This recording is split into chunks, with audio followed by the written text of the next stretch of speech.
Hey guys, what is up? I hope you guys can hear me. That was kind of a scramble to get everything ready. Well, I don't have to get a lot ready, but I am glad to see you guys here. And I do have to remind you that Zach and I have been communicating. I'm going to be here, but at 9 o'clock, which is 45 minutes, Zach's doing his members giveaway live. So I'm going to throw the link here. After I say hey to you guys, and I totally want everybody to go there that is signed up for that and hang out, and I will be here when you get back.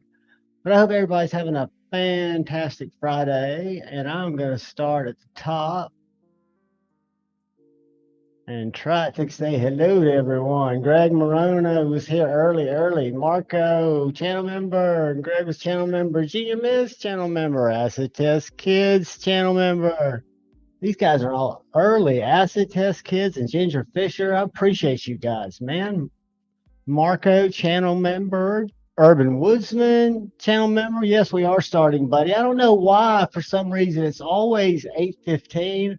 I put a thing up on to see if I should move it up to 7:45, but there's so much going on Friday nights with Metal Complex doing his thing. And the reason I was thinking about moving it up is because with Satisfaction being in Arizona, Stevie and them have moved up to like 11:45 to start.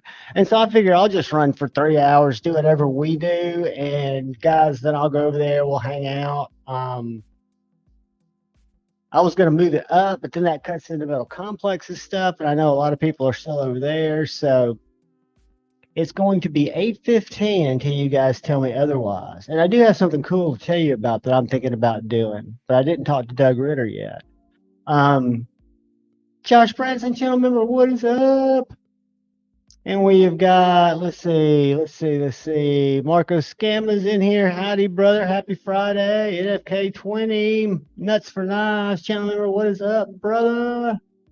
We have got Colby in the house. What is up, buddy? Channel member, I appreciate you all. Scotty Brew, what is up, channel member? NFK, you won't be bummed a lot of time you leave, buddy. I hope everything's all right, dude. Just one step in front of the other, right? Thomas McDonald, what is up, brother? Let's see. I'm almost there, I think. I think I'm back to caught up. Boom. Thomas. Jim Miller, channel member. My buddy, what is up? Neil McKenzie, channel member. What is up, brother? Joseph S., channel member. What is up? And Dr. Drew, dude, yeah, man, Instagram is just absolutely nuking, and I've got a thought on that, but not like a rant. I'm not gonna rant yet. I just think it's somebody pointed it out to me in one of the groups I'm in that has dealt with it before, and I think it's all easy to resolve. I actually found the 5, and I'll go see if I've had more flags since then. Scotty Brew 72, what is up, channel member? Brother, let me get that. What is up, channel member? Yeah, man, I don't know. Like I said, if I don't think anything's getting flagged, like me getting, I think they're going in their bots or they've done some update, and anything that has to do with things that could be perceived to be, a gnat or something. They don't, it was so weird is the 5, I went into my app, I saw 5 things or posts that they didn't like, and it all happened this morning. It was, and everybody that I've talked to, everything was this morning. So it all happened at once. And there were 5 posts. So they were totally random. One of them was a top down I posted a few days ago of my Devo knives, and then one of them was a reel of I think the Wii Ferris, just random stuff. So first I peeled them all because that makes a human have to, I guess, review it. And then I figured, fuck it, I just deleted them because that was the other choice I had. And within 24 hours, they might choose to, lift the visibility. But it happened to a ton of people. So I think as long as everybody that happens to goes in and asks them to review it, because and I can share it here tonight, I've reviewed Instagram's terms of service, Reddit, because I get crazy stuff on my feed. And there's nothing in violation at all. Greg Maroney, what is up, channel member? Craig, channel member, what is up? And if I've missed any of you guys, I'm trying not to double up and get to the front. Dina Knock, what is up? Joe Isabella, channel member, both of you guys, good to see you here. And like I said, at 9, which is 45 minutes, I don't know where you guys are, but I'll put it up here and share the screen in a second. Zach's doing his thing. Wombat Cobra Light has been a member for 8 months. Brother, hello, and I appreciate that more than you know. We've got a cool giveaway there tonight and got some other cool giveaways. And a couple things I've got I want to get caught up because I can go off on a total rant there. Ginger Fisher already said hey too. Let me see. You guys are so chatty. I love that. I mean, I just don't want to miss anybody and get up to where we're starting here. Versalt, what is up, brother? Channel member, good to see you, man. And I'll forget what I was gonna. I need to bring notes, but I never have notes. It's always like things that pop into my head or pop out of my head. Dwayne Letterman, channel member, what is up? So I think what you guys will find is I will say stupid shit sometimes, and I apologize for that. But I will always be authentically me, and I will, most importantly, howdy, Chris. Anything you see on my channel, if somebody sends me something, like Austin, who sent me a few knives, like the Corgi, the Corsair, and I think there was one more knife they sent me. I bought several of their knives. But anyway, anything that is on the channel is absolutely mine. I don't do any sponsorships. I do have affiliate links because I've got affiliate programs. So if I put those in the description of a video, it's only if you guys want to use it. It'll take you right to the product. But I'm not on anybody's take. And my whole thing is being authentic, and it might get me screwed sometimes because I am me, but you're never going to see me, mind of Milton, what is up? You're never going to see me chill. Now, I will get passionate about stuff I love, the Devo Nips and the fact that me and Lefty are friends. Believe me, I would love to be able to hit him in the mouth and talk bad about that. But it's a great night. And if I'm excited about it, like this little night that I'll tell about in a second, I picked up $25. I think they did a lot of things right. Yeah, it's always going to be absolutely me. Boris, what is up? And there's a video going around out there, and it doesn't call me out by name. It calls people out by name, and it speaks about giveaways and sponsored giveaways. So, sponsored giveaway, from what I understand from watching this video and reading about it, it's like if a company comes and pays you so that you'll talk about their stuff during the live stream, pays the creator, which never happens, never will ever happen to me.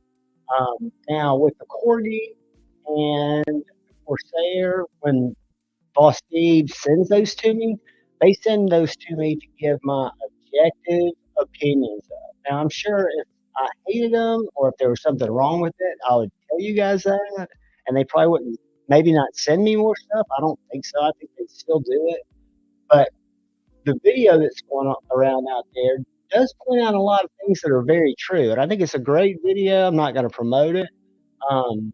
But when I do giveaways here, 99.99999% of the times, they are knives that I buy, that I bought, that were in my collection.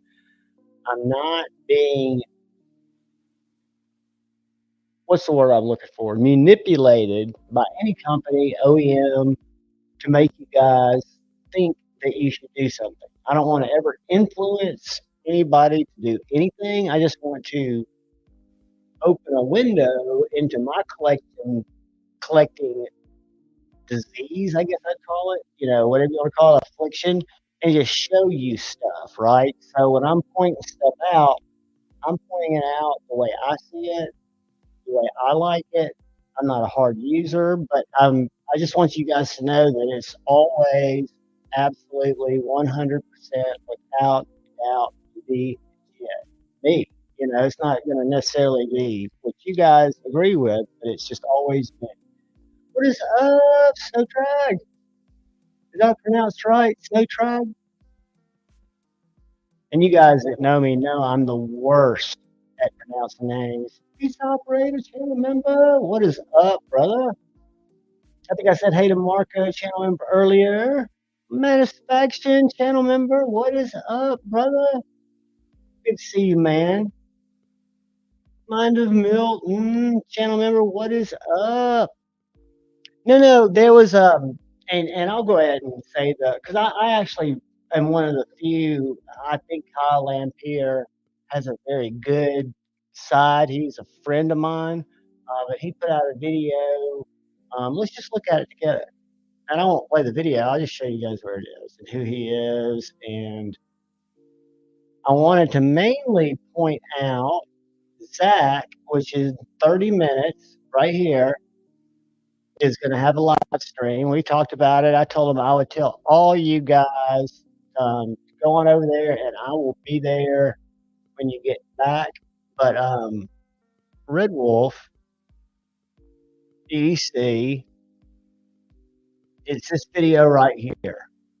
And he does call out some names. I've not wanted to, or called out a name, but it's something that there's a lot of truth. I learned a lot about the 5 things he points out. Regardless of what you think about him, I think everybody should watch it. But what it boils down to is if any of you guys, and I don't think people that watch my channel are that group, but I was just in MC's chat and love him to death. He's I've always watched his content. There's so many people in there asking questions that I think are very impressionable. I don't think those people are necessarily my audience, but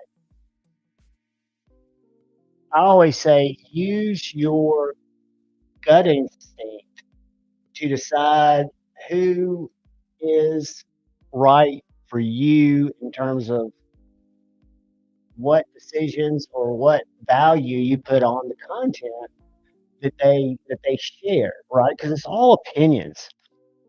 Lord Needham, what is up, brother? The man, the myth, the legend himself.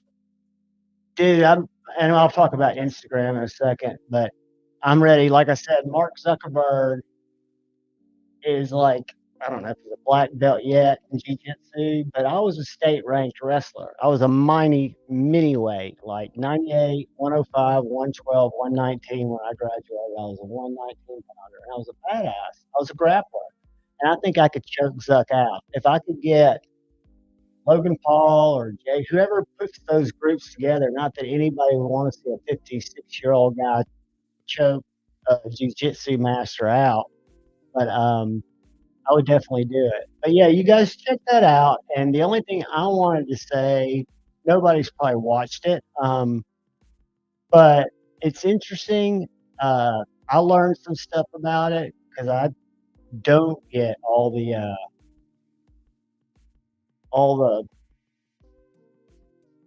offers to take a huge amount of money to have a video that basically talks about a company or talks about something that I don't believe in. Now, I have had people be kind enough, like Good Screw, to send me something to use in my disassemblies, but it's not something that I would not and had not thought about buying anyway, right? I mean, I'm not gonna show you guys something that's not in my daily EDC. I was just glad and thankful that they thought enough of me to do that, right? But everything else is, and I'll always point that out. And I always, if for some reason I miss that somewhere, you guys call me out about it because that video made me look at different creators differently and not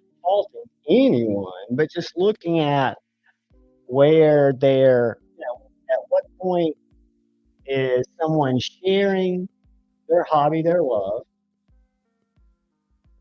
and when is someone, you know, trying to influence you to buy the right thing? It's interesting. It's weird. Look, Double D10 and Wombat. I think I said hey to Wombat, Cooper like Steve earlier. Double D10 channel member, what is up? And I'm sorry, guys, to go on the rant. I want to talk to y'all about the Nashville Custom Night Show. I was up there today, had a really cool conversation with I stood in line, God, for I was like in the first 20 people in the door. But I ended up talking to somebody when I first walked in, and then I wanted to go over to Demco's table because I thought until I got up to the table that I was going to buy an American Demco. That was kind of one of the things I wanted to get, but didn't for other reasons. But there was by no stretch that table had the most focus, and they will not have any knives tomorrow. I mean, they will be totally sold out. But it was a cool show, and I picked up some cool stuff. Paul Mills channel member, what is up? But I'm a little bit scramble brained, more so than normally, which I'm always scramble brained. But I was up early on the road doing all that good stuff, and all good. Lord Needham did. He jumped in and kept me. And I've noticed that every single place where I would shop for that knife, the blue sold out. And I'm glad you got it, dude, because like I said, I knew when I went to Nashville, it was going to be painful. But yeah, I didn't need to add that to it. I thought I'd have some really cool, a couple of really cool arrivals that I bought coming in today. They got tied up. They'll be here tomorrow. Um, I'll put up unboxings right away when I do that. Let's see. Nick, what is up? And channel members, if you haven't yet, everybody, I've got other stuff that'll happen too, but the video is pinned in the comments. Just go leave a comment. Make sure you enter in that. That's for the OG Kaiser advice, I think.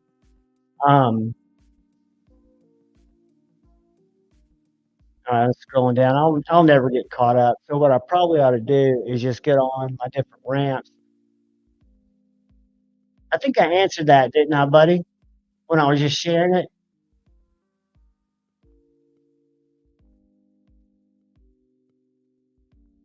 And I didn't know how many of you guys saw it. The reason I saw it is it was suggested to me.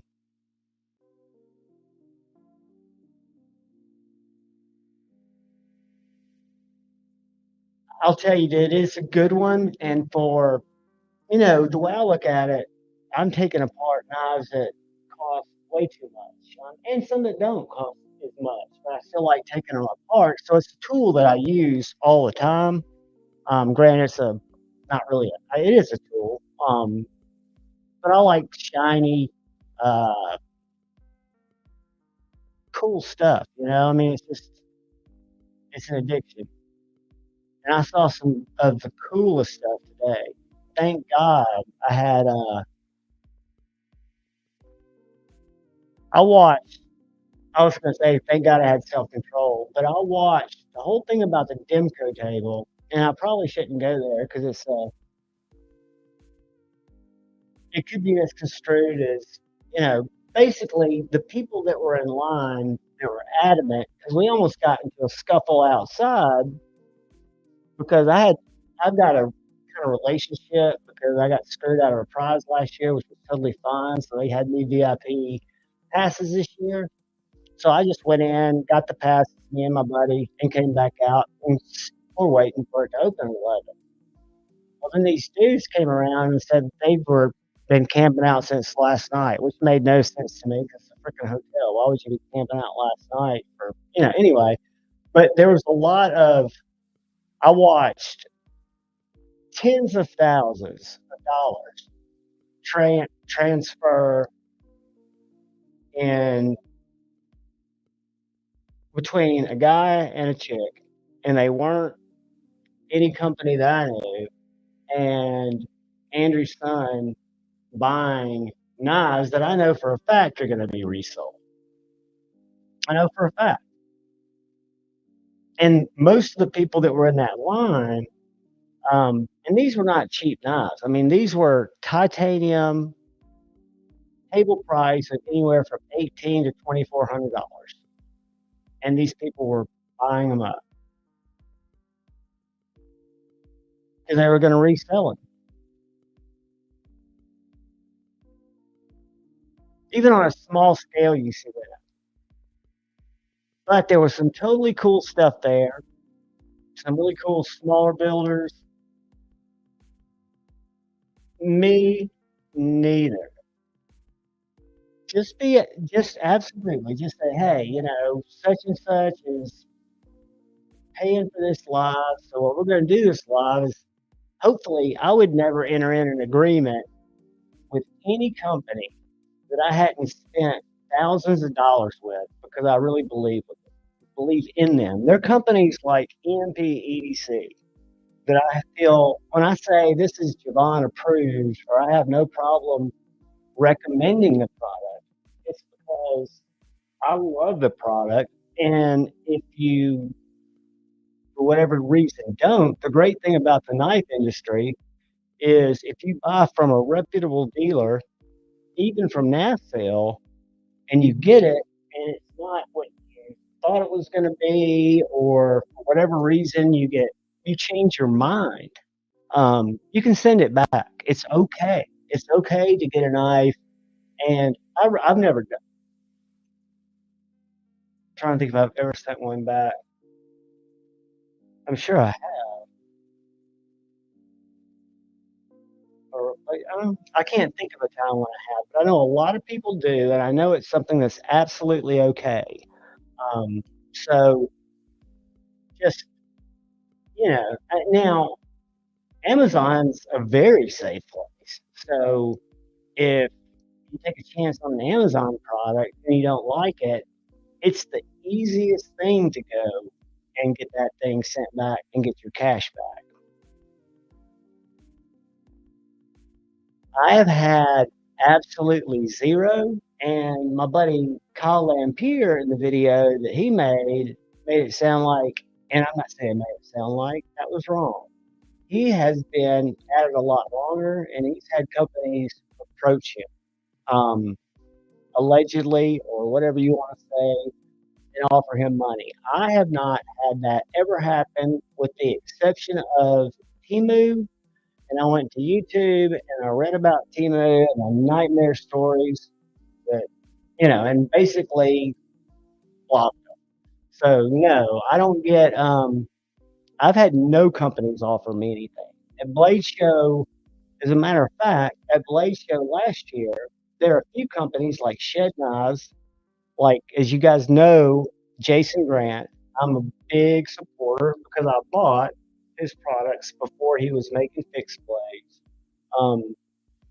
When I went to Blade Show, I was seeking out people whose stuff that I use just to let them know I would like to be able to, if you want to support the channel in any way so that I can get stuff out. I've had very few people take me up on that.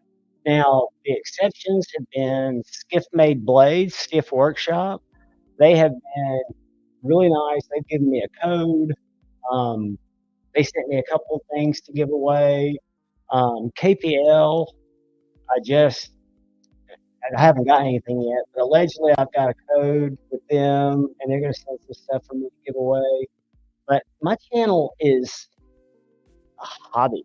It's something that I do because I like to. Yeah, it's work. It's turned into work. And you guys know I'm the absolute worst at comments. I'll have a lot more time because Instagram will probably ban us all in no time. Todd Cole, what is up? Gonzo, what is up? Brand new American channel member. I was just going down, broke ass knives, um, trying to get to the front, and I realized there are a shitload of people I hadn't said hey to. Guys, the most important thing is I do appreciate every one of you, and for me, it's always been a community thing. Um, and I don't take advantage of anybody in the community. Never would. Don't think anybody would ever think that. But and I don't know of anybody that I can think of that I've ever been influenced by, or that I've ever whose content I've watched that I felt was ever doing anything that was not 100% legit. They mention it up front what they're doing. I think a lot of people maybe thrive on the drama. Patrick Terry 79. What is up, brother? Drama makes me nauseous. I try to avoid it at all costs. Joe Isabella, what is up?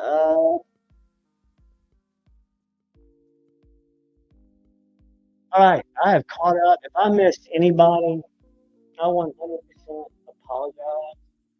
But the thing that I was most after today when I went to Nashville was something that I learned about. Well, I was with brother Fear to Doom, Kevin, when he bought one of these at Blade Show Atlanta. This is a Colin McGuire knife fork tin. Where is it? Where's my little card? Or knife. I always get it wrong. And I went to Instagram, but I'm afraid if I open it up, it's going to start me down a rabbit hole that I don't want to go down. But it's made in, I want to say, Tennessee, maybe Georgia. But this is his, and he does a lot that are really, really flashy. But this is just a 154 CM, probably one of the sharpest, thinnest,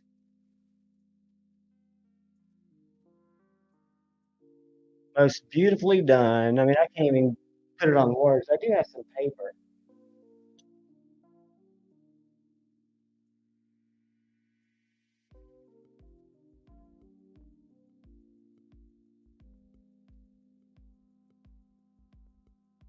But this is a EDC,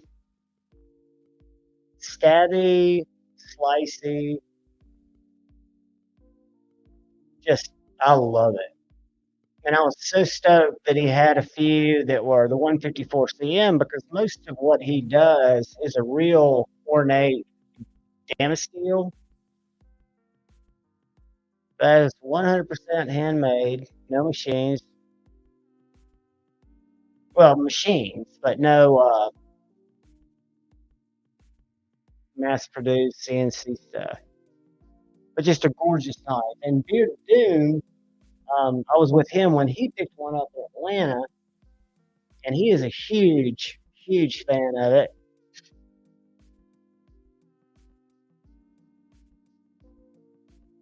So that was what I went to get. There was one other thing that I wanted to check out, or one other maker, and it's driver defense. Let me open Instagram. Even though this could trigger me, guys, we'll do it together.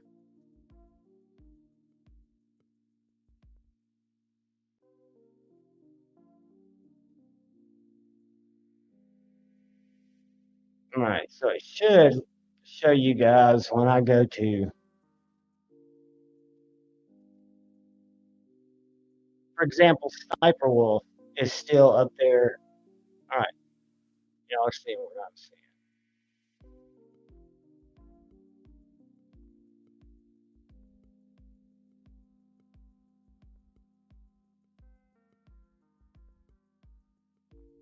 Mag 10 Knife Works. I'm sorry.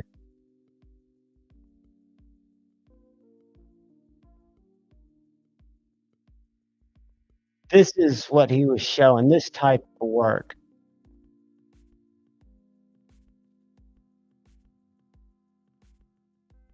Is that not gorgeous?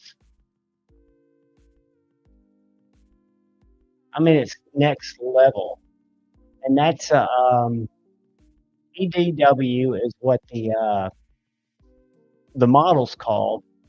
And 1084 15N20. I think he talks about what is Damascus.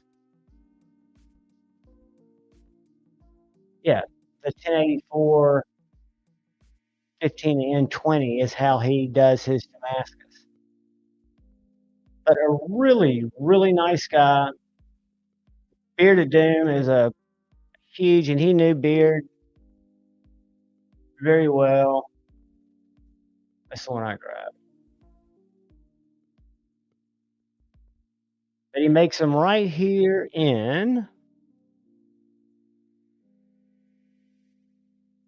Colin McGuire, Rhode Island. So he's a blade maker up in Rhode Island. Cool stuff. And he's one of the guys that, unfortunately or fortunately, because he made and I was hoping he had some of these, but he did not. Look at that little guy.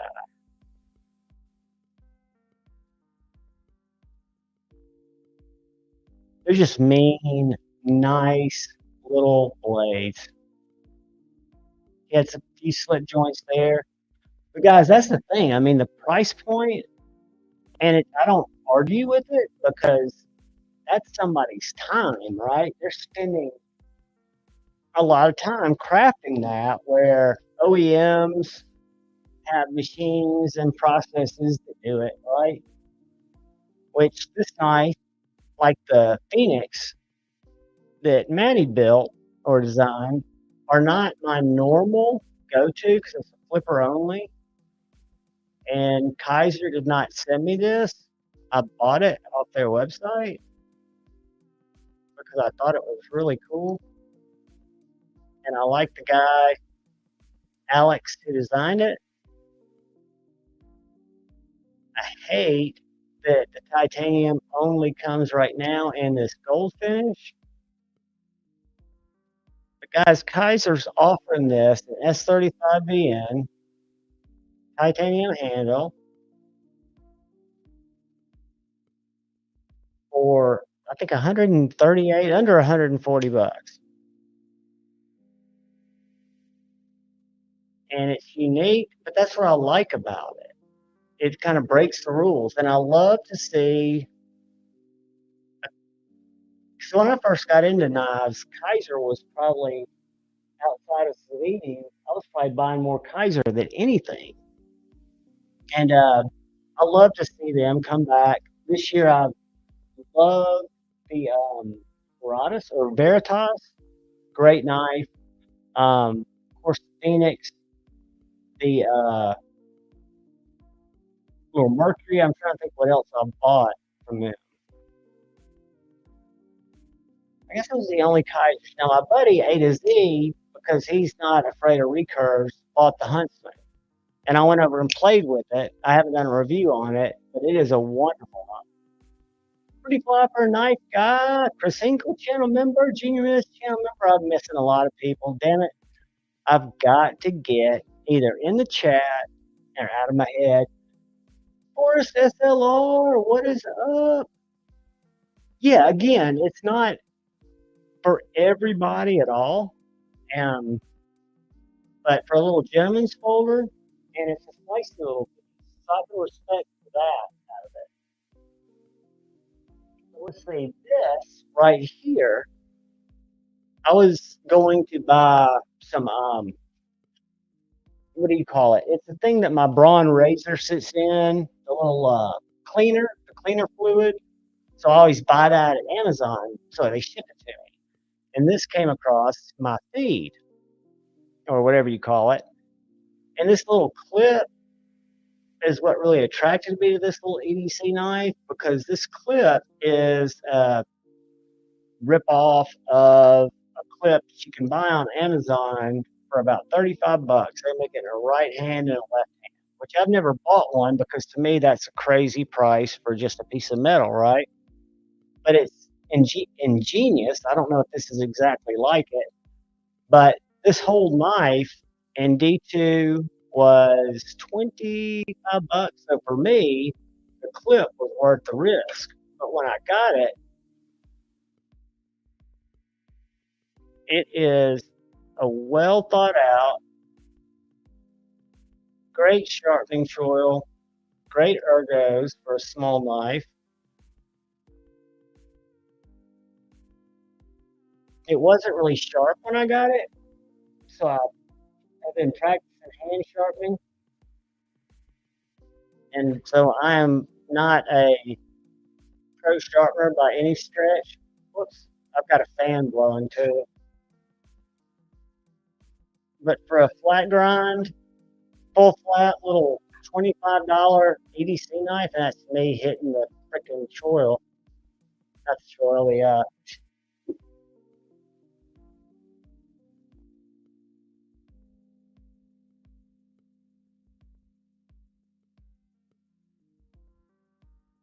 but I said and agree. I don't know if I've done a review on this yet, but it is definitely worth the 25 bucks. And it is called Omisio, made in China, D2. Got a really nice I'm going blank, but really good sharpening choil right there. The just a nice little pokey, small EDC fixie with a sheath that has great retention. Jim Miller, dude, you didn't have to do that. Thank you, brother. He gifted 5 memberships. Let me pull up and see who new members are, because you guys need to all go to the pinned.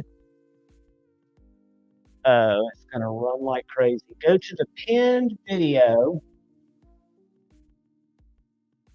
And I hadn't been doing this because you guys need to. I'm about to throw up. Not throw up, but I'm getting ready to throw Zach's link. All right. So Thomas McDonald, Todd Carr, Mark H, and Chris, blue past me, Chris Early, and Texas Knife Guy 2006. All you guys are new members, thanks to Jim. Thank you, Jim Miller. You are a gentleman and a scholar, my friend. But go to the pinned video, and all it is it's showing this knife, and this is a little carbon fiber S35VN Feist, the old school one. One of my knives, I've had it for probably going on 2 years now, but I've never abused it. I've cut stuff with it. I had it well before I ever thought about having a channel. It's a great little knife, but make sure everybody who has supported the channel and who's a channel member, go up and we will give that away. And you don't have to be present to win the channel membership giveaway. So make sure you remember that. Just leave a comment in the video that's pinned. And then I've got some stuff that we will. I've got a really neat slip joint that I want to give away. And maybe something else. So we'll see. But guys, if you are in Zach's giveaway, his live is getting ready to start, and I am going to share the link, and I will be here when you guys get back. But I don't want to keep anybody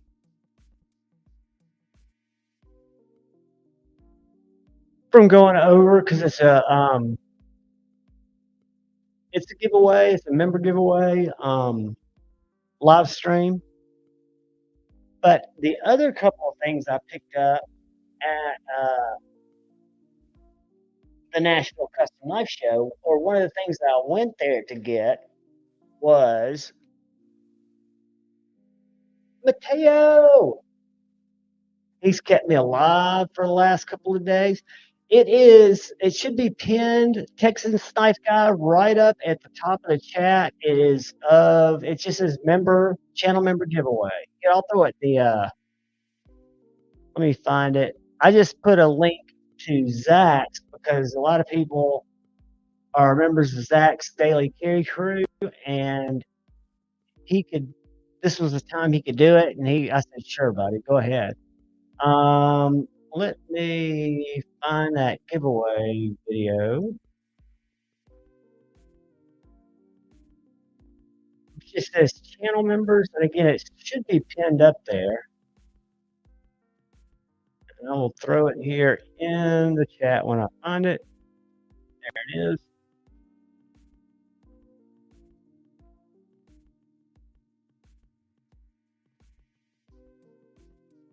So I just threw it in the chat. But Texas Knife Guys also might be pinned, but you might not see it depending on what device you're on. So I get it.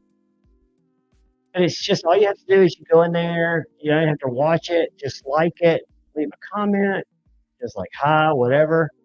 And then I'll draw for it through the YouTube comment ticker later on tonight. Todd Carr channel, what is up? So the other thing, or one of the other things that I picked up, which is an EDC fixed blade, because I'm kind of obsessed with them right now. And this is from Dustin Driver Defense, who is about not only made in the USA, but he is probably 45 minutes from me where he makes these. I reviewed one of his folders that my buddy A to Z owns. But this is a little Magna Cut. That's his make mark. Stone washed. He did this one with a short blade, right? Because it's an EDC fixie, but the handle is still large enough for much larger hands than mine. And he's got a really nice lanyard tube on the back. But guys, this is so sharp. And I'm going to turn off my fan because I'm cut challenged anyway.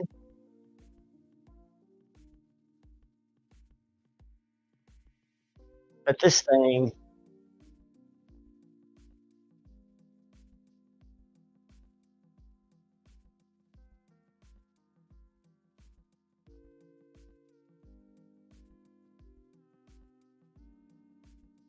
wonderfully, it's a harder, like thicker spine than the McGuire. So two totally different fixed blades, both EDC fixed blades, and I'm not a hard user of either, but I can appreciate them both for what they do differently. I love the design of this. I love the lines, the grind lines. And then this is more of you can feel it because it's heavy. It's a bruiser knife. Driver Defense, if you go to his website and we'll go look at his Instagram. I think I went to do that a little while ago and totally spaced it. Let's do that real quick. And you guys, that's going to start in 2 minutes. Make sure So go see Zach, and I'll be here. Let me go to driver defense, or forget where I'm going, then I'll share it with you. How about that? Instead of just getting here and going, all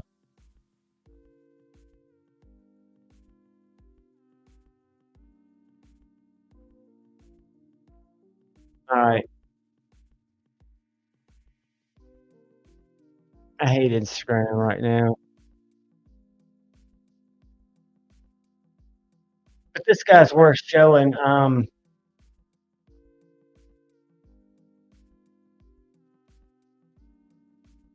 He had slip joints there.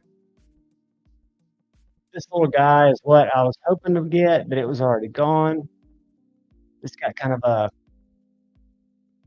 guess you'd call that a major compound grind. But that's the little guy I got right there. Those are the ones he had at the show.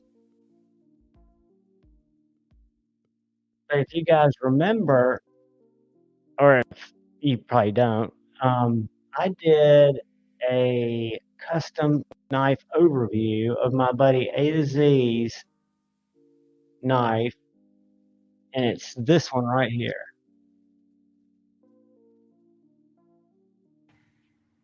It's got a stuff on it called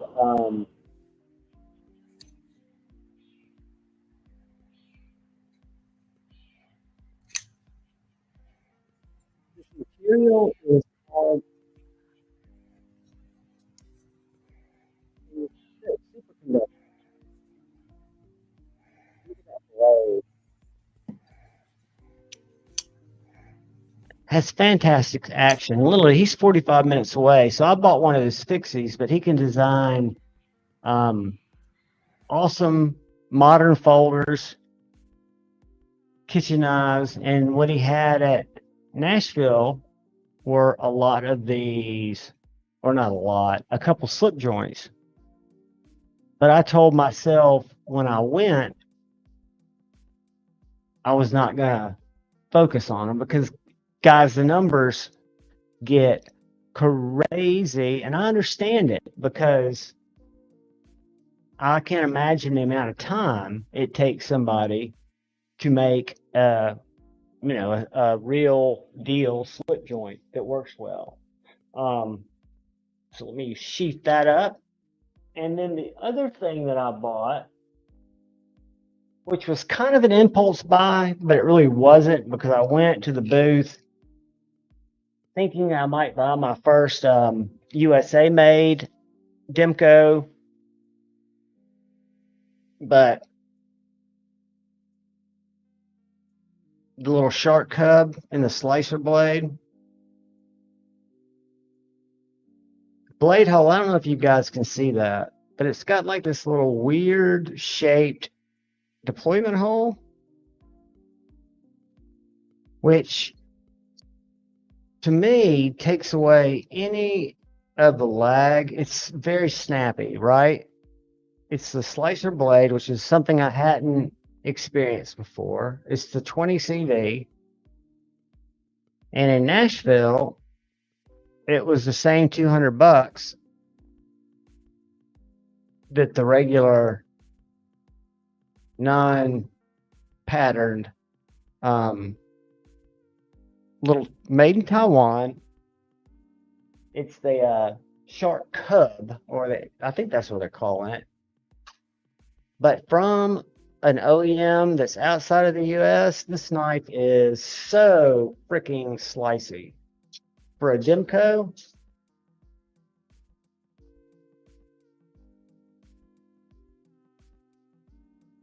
so this is again something I wasn't expecting to A, buy, and then B, to really love, because I'd seen a couple of reviews that talked about how it wasn't as fidgety because this was so thin, the shark lock and the scales. But I put it in my pocket in Nashville, and I've been fidgeting with it. And what I noticed is they make it in a clip point with thumb studs. No bueno for me. And they make it in a shark's foot, which has a thicker grind than the slicer here. And this one, out of the three that they're have released, and you can find them at Blade HQ and Ultim, I think for 205. You can find them pretty much anywhere for 200 bucks. But the slicer is something that was different from one I had in my collection. Whoops, I failed it. And I think it's a great little EDC knife because for me, it's a medium to regular size knife. Put it up to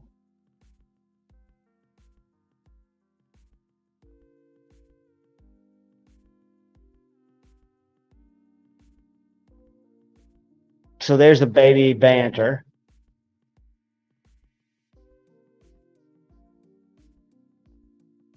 There's the Lamia. It's much smaller than that.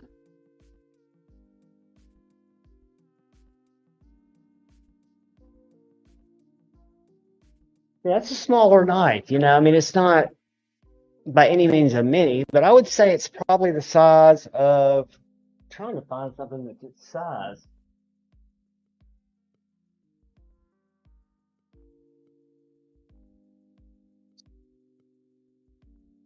Like the Wii Roxy 3, a little bit smaller than that. Let's see if it's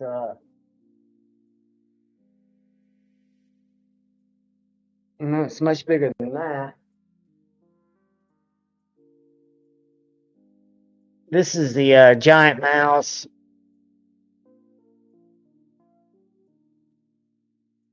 The little hell, I forget which one this was now. The Ace Nimbus. Was it the Nimbus that came out that was like the small version of the Grand that came out in micarta and it came out in titanium? So it looks like an Ace Grand, but it's just smaller. So that gives you a good idea of the size of the shark cub. And I don't have a regular Demko over here. Shame on me for one of my 20.5s. That would show you more. But again, I'll do a visual review on this and talk about it. But it'll be biased in the fact that I like the shark walk. It's something that drew me to it, and a lot of people don't, and I get it because it's not a natural detent type of lock. As a matter of fact, I'm sending off um, one of my Demkos, and I'm sending off my what's it called? My Kungwu Pulsar to get a the magnet mod. Are y'all familiar with the magnet mod? Saigon Kick. I've learned about it from Transparent Knives when he was showing it on his channel, his Instagram. But basically, they place two magnets, high-powered magnets back here in the scales, and so the knife has a lot more detent for both. They do it for the Pulsar from Kunwu, and they do it for Demko 20.5. So I admit it has its flaws, but for me, I love the way it works. I think it's the win. Goes Malone, what is up? I've left the chat. Been kind of on a weird rant. Timmy, what is up, brother? Bomb, brother Mateo. Whoops, it jumped on me. Whee! All right, guys. So make sure if you're a part of Zach's thing, jump over there and hang with him for a little while. I'm going to. I'm not going to do any of the giveaways during that. I will show you guys some other things I think you've probably seen. Um, this is something that just came in, and I don't know if you saw the unboxing, but I've never bought from North River Knives before. They are in Virginia, And the only reason I went to them is because I Googled this knife and it came up. But this is the PT-207, the Strider, Protect Strider, little automatic. Brother Sharif is a big fan of the SNG, which is a 3.5-inch blade. This is a 3-inch blade. These are a little bit more readily available than the SNG. But what I did is I ordered it one like early in the morning. And I grabbed it because I found it and I didn't realize that I'd grabbed the smooth aluminum, right? It was like $30 less. And so I sent him an email right away. Was there a way short of me canceling? Did I need to cancel the order for the smooth and put in an order for the textured? Or was there just an easy way that we could let me, pay them the difference? I've tried this with HQ, and I understand why it wouldn't work. They've got SKUs, but these people, and nobody ever knows that I have a channel, even though it's a small channel. When I buy stuff, I buy it just like you guys do. So this is just an honest the way they treated me. They sent me an email. I've got it, and it said, "Hey, well, is this? Please confirm." And they had a copy of this. This is the one that you meant to get, the textured, not the smooth. And I was like, yeah, that's the one I was preferred, and tell me how I need to cancel the other order and order it because they were both in stock. Or do I just don't want to slow down the shipping. And they were like, hey, don't worry about anything. We appreciate your business. We'll just make sure you get the one you want. And they didn't charge me a penny, which I was like, no, please let me at least. And they're like, no, just thanks for your business. And they don't have a lot of, they do have a lot of Protex. Let me find them here. Let's look at them while. And this is not what I would call sponsored because they're not at all sponsoring me. But this is just the experience I had that is probably the best customer service experience that I've had. Hold on, let me find their.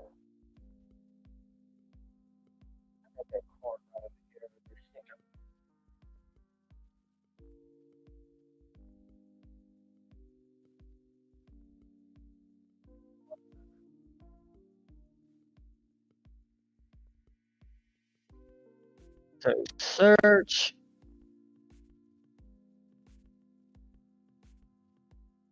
So this is where Google brought me when I was looking for, and I go down the page and I found this retailer, right? And a lot of stuff is out of stock, but they've got a lot of stuff that's in stock. And I went to Protect.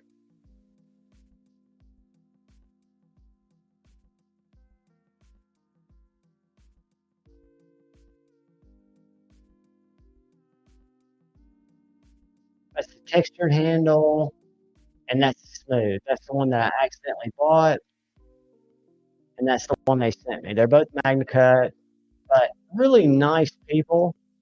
And like I told them, if you have something, unfortunately, because I went and was going to buy something, and this is new to old. They got some Heretics, Chavez, Mark Rivers, and that's probably something if I didn't just 7 inches. No, I just bought 2 fixed blades. But yeah, I don't know if you guys might be aware of these guys, but they sell Benchmade's, Kaisers. Let's see.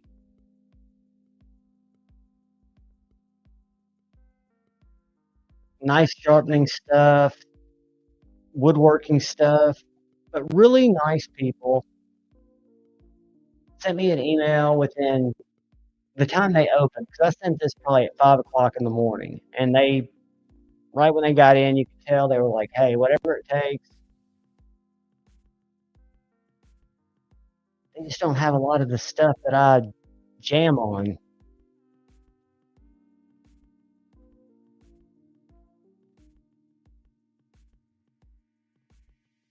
We got an arrows.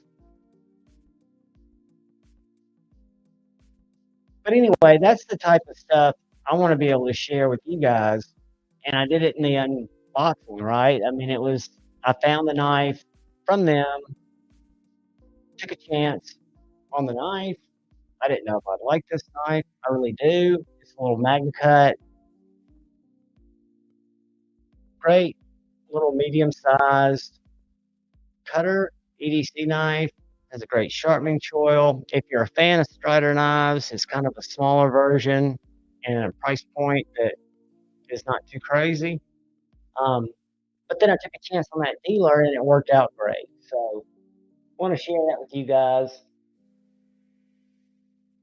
And then I have not been able to find, as cool as this little nori neck knife, and as well designed as it is, maybe I don't understand the tactical ways that you would use it, but I find it just a cool little item. It's called a neck knife or a neck axe.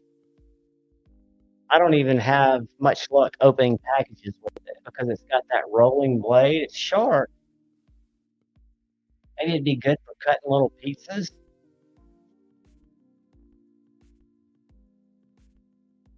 But just like Midgard Messer stuff, it's a conversation piece. You don't see stuff like that. Yeah, I thought I was gonna film a bunch at Nashville Custom Knife Show. That did. What else was I gonna show you guys?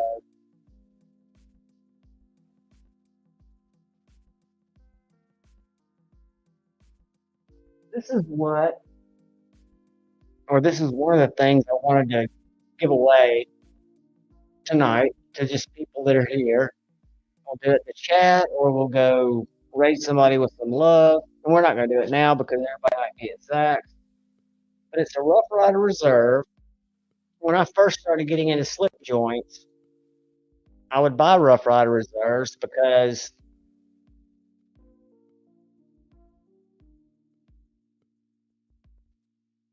if you buy a Rough Rider, I mean, they kind of do the whole presentation thing, but this was one that kind of appealed to me from a utilitarian standpoint. I only do single blades because I'm a weirdo, slip joints. But this guy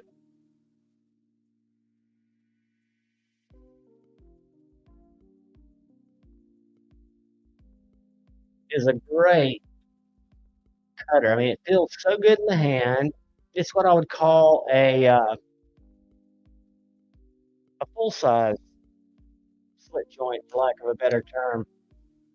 So there is the Demko Cub or Shark Cub, whatever you call it, and that is the Rough Rider Reserve. I'm trying to read the number for you guys, and that's how these are known. But it's called.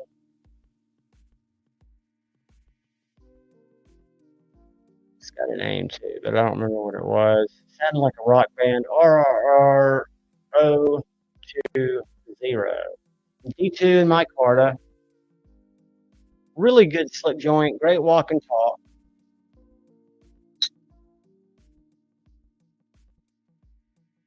Got a really nice swedge. And I wasn't in slip joints, as you guys might or might not know, until recently. I've kind of gone. I'm not, thank Lord Needham saved me from buying another one this morning. He bought it. But hopefully this would give somebody that maybe hadn't tried slip joints. Where did I put all my paper? Oh.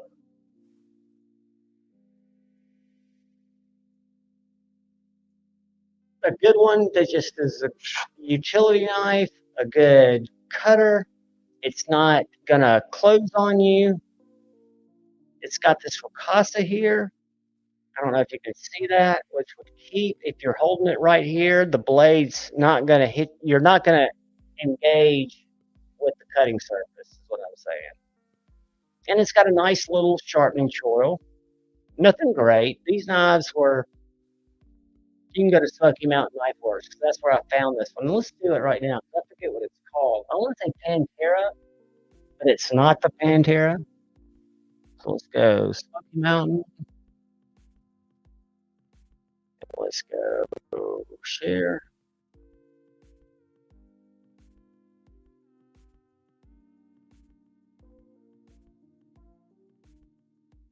And when I first started getting into slip joints, I would go here and I would search for Rough Rider Reserves. I've got almost every one they had in stock at the time.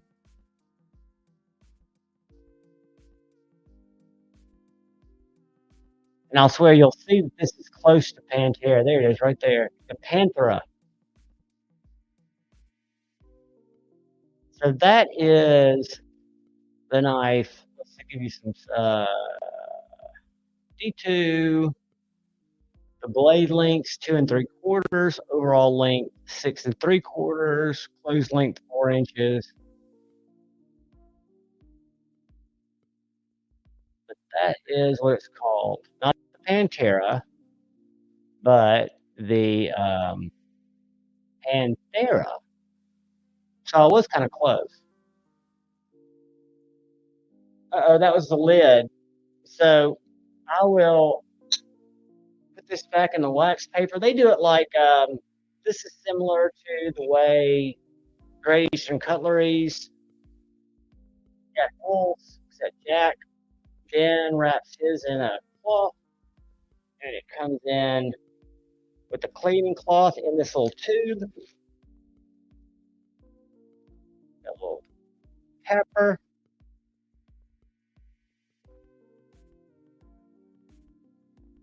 So that'll come in a box. And I can't guarantee that that is the right box. I've got like 5 of these that all look the same. And there's nothing that's going to identify one from the other on the sleeve. So I figured, screw it. I'll just get ready to ship out. So that's going to be the giveaway that we'll do in the just in the chat when people get back from Zach.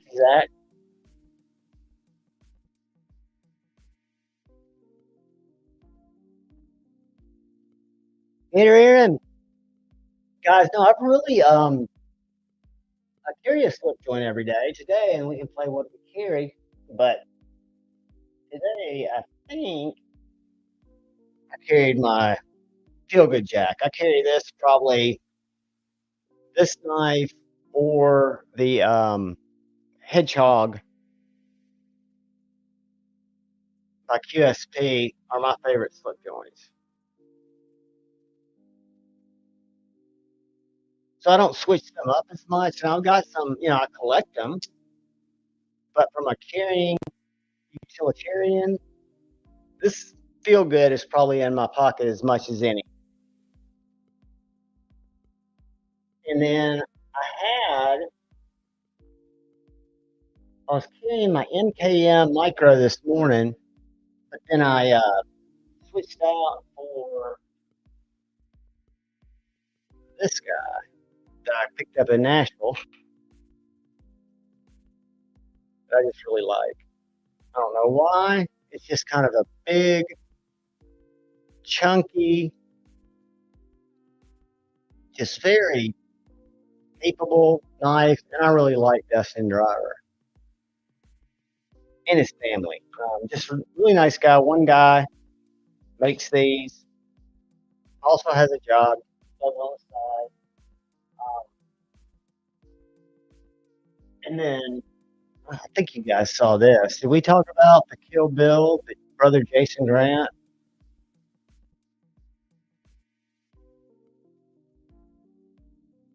Flat grind,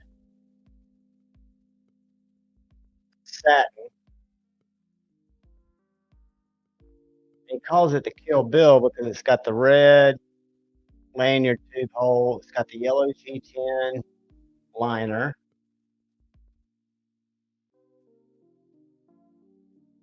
And just for a little EDC cutter,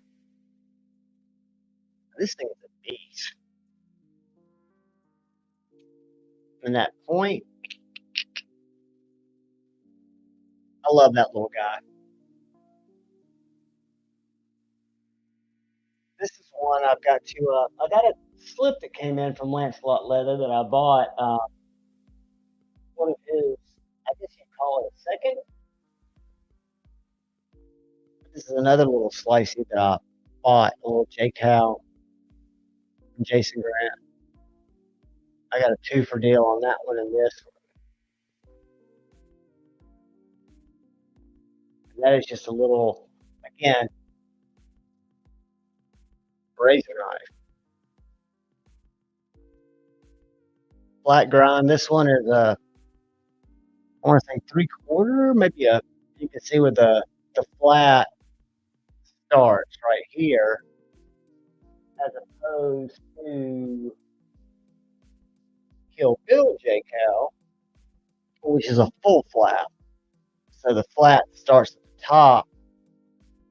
You've got a wider area for it to get really slicey. But this is just something when he put these up on Instagram, and I sent him a link. I don't know if he's going to stop in or not. Because like I said, I was traveling today. I sent brother Dark Gravity and buddy Pocket Metal link. What else come in? It was kind of most of my stuff was supposed to come in today that I got for the channel, and it won't come in until tomorrow. I will be doing either. I think Lefty's going to be available to do it. We've got Off the Edge tomorrow, and I've got a really cool inbound knife that I was hoping was going to be here today. I've got a cool, awesome Jim. Hopefully you won, buddy.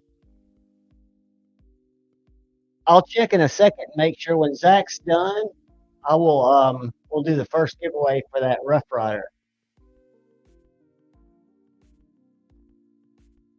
Rough Rider is up.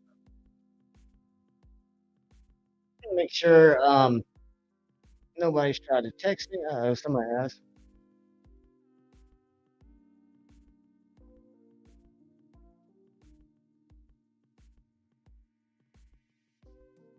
Shane says hello. And I saw my brother Vince today, Simplify. You know, they moved, he and Dopey are in Huntsville with Grateful Panic. It was good seeing him back. Awesome, Greg. Is Zach still live, or did he just do it real quick? Because I don't want to do any giveaways. Let's see. Let's go to home. Bees live. Where's Zach? Go to subscriptions.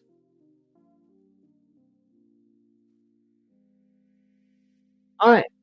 It ended 1 minute ago. So I hope maybe somebody who won.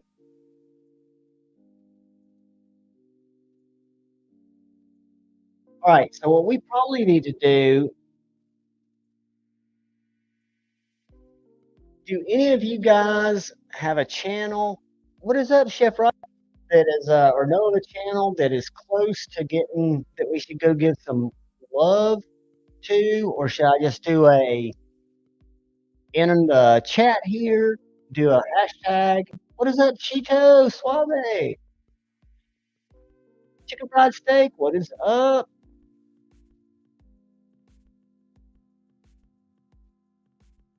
Rob 10, what is up, brother? Donald, awesome dude. Yeah, I had the weirdest thing happen with Skip, guys. I had to send an email this morning, and I'll show it to y'all. Because I've got a Skip order that's tied up. Let's see if it's still showing on my shipping. Because this would freak you out. It freaked me out. Gifts. It's supposed to arrive today. Look at this. Can you see the map? All right, maybe it's not showing. Hold on.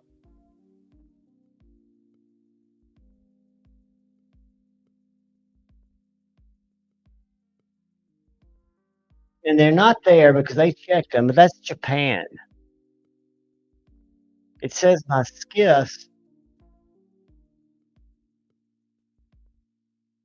but they went through Greenville. They'll probably be here tomorrow. Um, but for some reason, the map on shop shows them in Shing City, Japan. Bizarre. Um, what else do I have coming in? Really stoked about this. It'll come in tomorrow. I will do an unboxing. It is 100% overbuilt.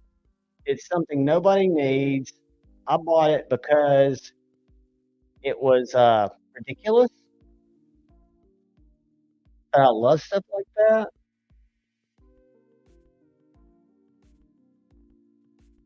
And it may be a great knife to send to Satu. I'm getting ready to send him a few more knives. Speaking of Satu, I took my 8015 and showed this to Andrew Dimko today. We talked for a while, and I learned something that I had surmised, but he verified. I might have said this already. I know I said it in my kind of unboxing of the stuff that I brought back from Blade Show, but the arcade by Flytanium, the first people to license the Shark Lot, are made in the same factory alongside the Dimcos, and that's because Andrew wrote it into their licensing agreement because he wanted to control if somebody was going to use his technology, which I totally get. He wanted to be able to make sure it was executed properly. So when I did my review on that knife, which I bought and I still have in my collection, and I love it, I called it the 8020.6 because I think it's, even if you hold it up, even though it doesn't have a blade hole, it's they look identical. It's kind of like the natural um, evolution of the Demco 20.5. That's before the Cub came out. But he was very impressed with Sati's grind. And I've got my format,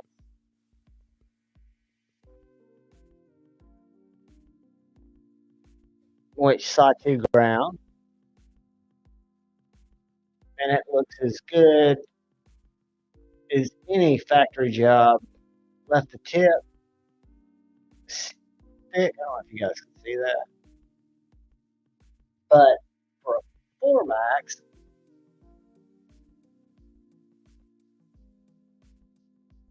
whoops, that was cutter air.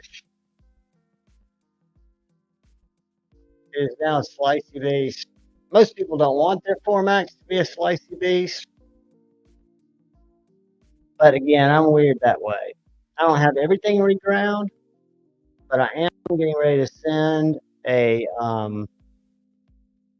little half track Warncliffe, Pina Bravo, a couple other knives for him to practice on because I think they're just amazing. And I've got a surprise giveaway that we'll do at some point. But I don't see anybody that we need to. Does anybody know somebody who's close? Ian Coates, hugs, brother. Channel member, what is up? It is crazy out in these streets. Man, I'm so far behind again. Twang thing. Well, I bumped into Alice today, Allie Paracord, and her better half. I said I was standing in line to go to the Dimco booth or table, and talk to her for a second. She is a sweetheart.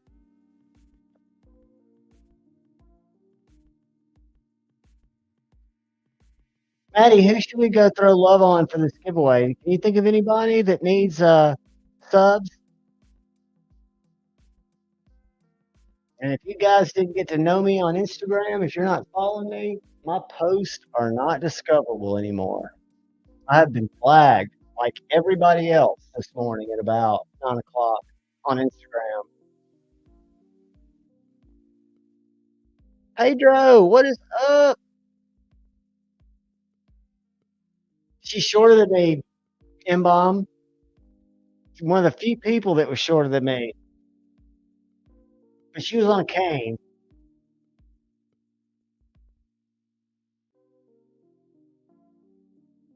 Whoops. Why did I just start failing that? The reason this little, in my opinion, the detent's no better, but it's the way the hole's done.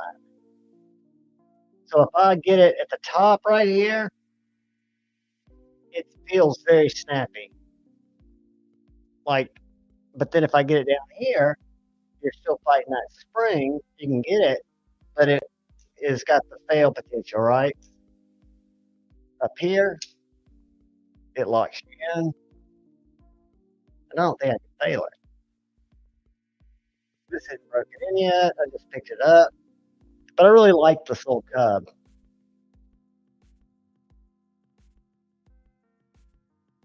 20 CV, $200. I think the value is there. If you like the shark lock, if you're not a shark lock guy or gal,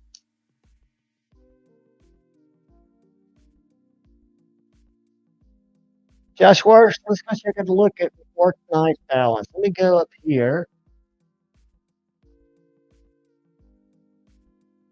And I love that y'all share each other's channel. Let's see where he is and give some love. Give some love. 913 subscribers. I love it. All right, guys. Since I subscribed to the YouTube giveaway thing, this was 6 hours ago, 38 views. Let's see how many comments we got. 1, 2, 3. T-Fetch, Bubba, and Byron Kennedy, all fantastic people. But what we're going to do is we're going to love bomb work-life balance for the you guys tell me, because I'm going to give both of these away tonight. I've got a OG. Let me share the screen. Let me get back to me. Then I'll share the screen. I've got an OG, absolutely stout button lock that that passes the spine whack test. I'm not going to cut my hand, but this is the one that I've had, that I've tested. I recently got they call it a cleaver. I call it a sheep's foot.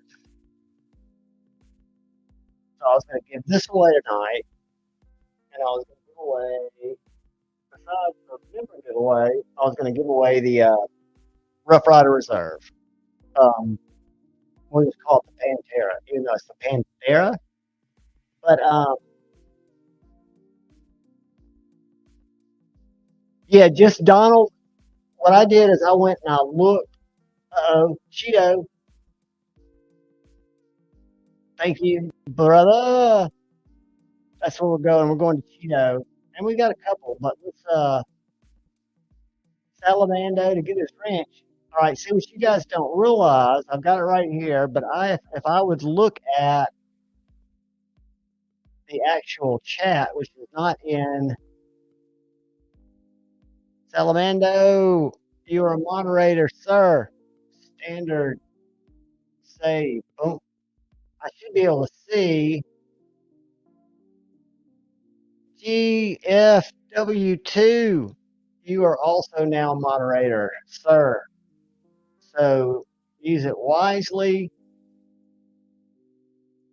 Rob 10 Ring was not a moderator. See, I can see the chat. If I go to the actual YouTube chat, I can see who's not. Now, everyone in here should be able to post links. Let's see. Yep.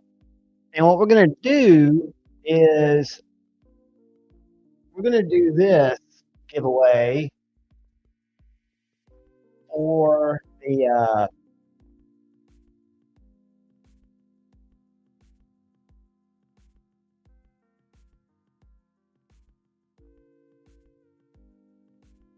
that's funny. Last night in Lefty's live, somebody was acting up and got put in timeout by one of the moderators, and that's unfortunate. Lefty was like, I don't want anybody to get put in timeout. That's not what it's about. What I want people to be able to do is share stuff. Rob Chenray, you should be able to share links now. But what we're going to do is we are going to go. Hold on.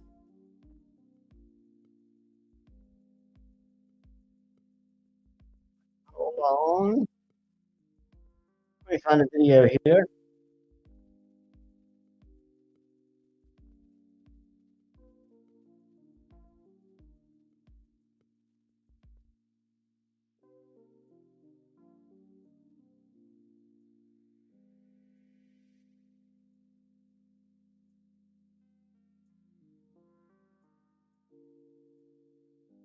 All right. This is our brother Chito Suave. Go to videos. I already did a giveaway.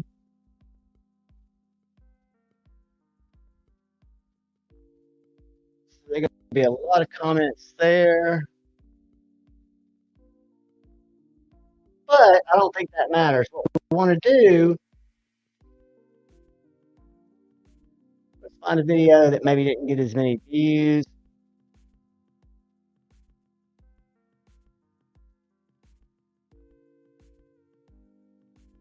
Somebody's here. It is Weasel Whisperer. What's up, buddy? Can you hear me fine? I hear you fine. Okay, because it showed me the microphone's working really good, but it's also still popping up that there's some kind of a bug. I got the same pop-up saying it, but you sound fine. What I was getting ready to do is share a video of Cheetos. All right, guys. And then what you're going to do is you are going to, I'm trying to think how to do this to make it make sense because my brain's not working right. So what we're going to do is you're going to leave a comment. Make sure you like it. Make sure that you're subscribed to Cheeto Suave and leave a comment. And in the comment, let's see, what do we want to put in there?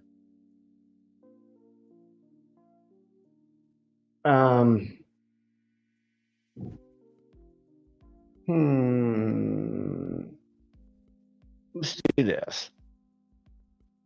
I'm going to share this.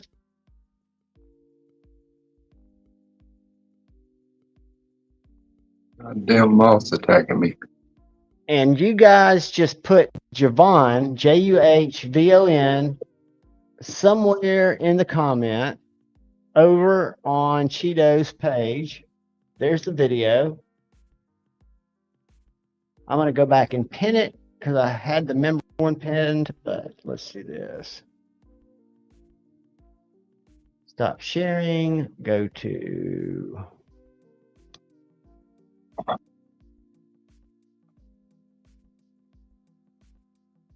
copy that, and then I'm going to open another YouTube window so I can find my little cheat sheet here. Pop out the chat. Make sure it's muted. I'm talking to myself, guys. I apologize. Pop out chat. Now I'm going to post and link Cheetos, the video that we're getting ready to do the giveaway. It should be pinned as soon as I get away from these hearts and shit. For some reason, it does not let me pin it right away. Somebody's got a chat. There it is. Replace pin message. All right. So now there should be a new pin message in the chat. at the very top, which is Cheeto's video, that I want everybody to go there, leave him a comment, make sure you like his video, make sure you subscribe, and somewhere in it write JUHVON, and that's what I'll use to filter for the Rough Rider Reserve Panthera.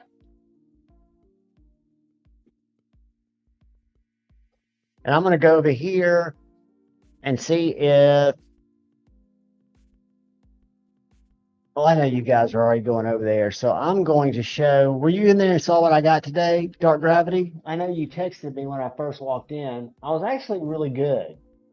No, somebody else texted you. I was trying to get my work done so that way I could get done and get on, try to get on here. It ended up taking longer than I thought. Fucking cats fucked my shit up. That's one of the Colin McGuire's. Damn, I like it. That looks like it. I met him with Bearded Doom at Blade Show. He makes all these by hand in Rhode Island. That's the 80s carbon fiber. Most of the stuff he does is like a really cool Damascus that he makes. Yeah. This is just CPM 154 satin.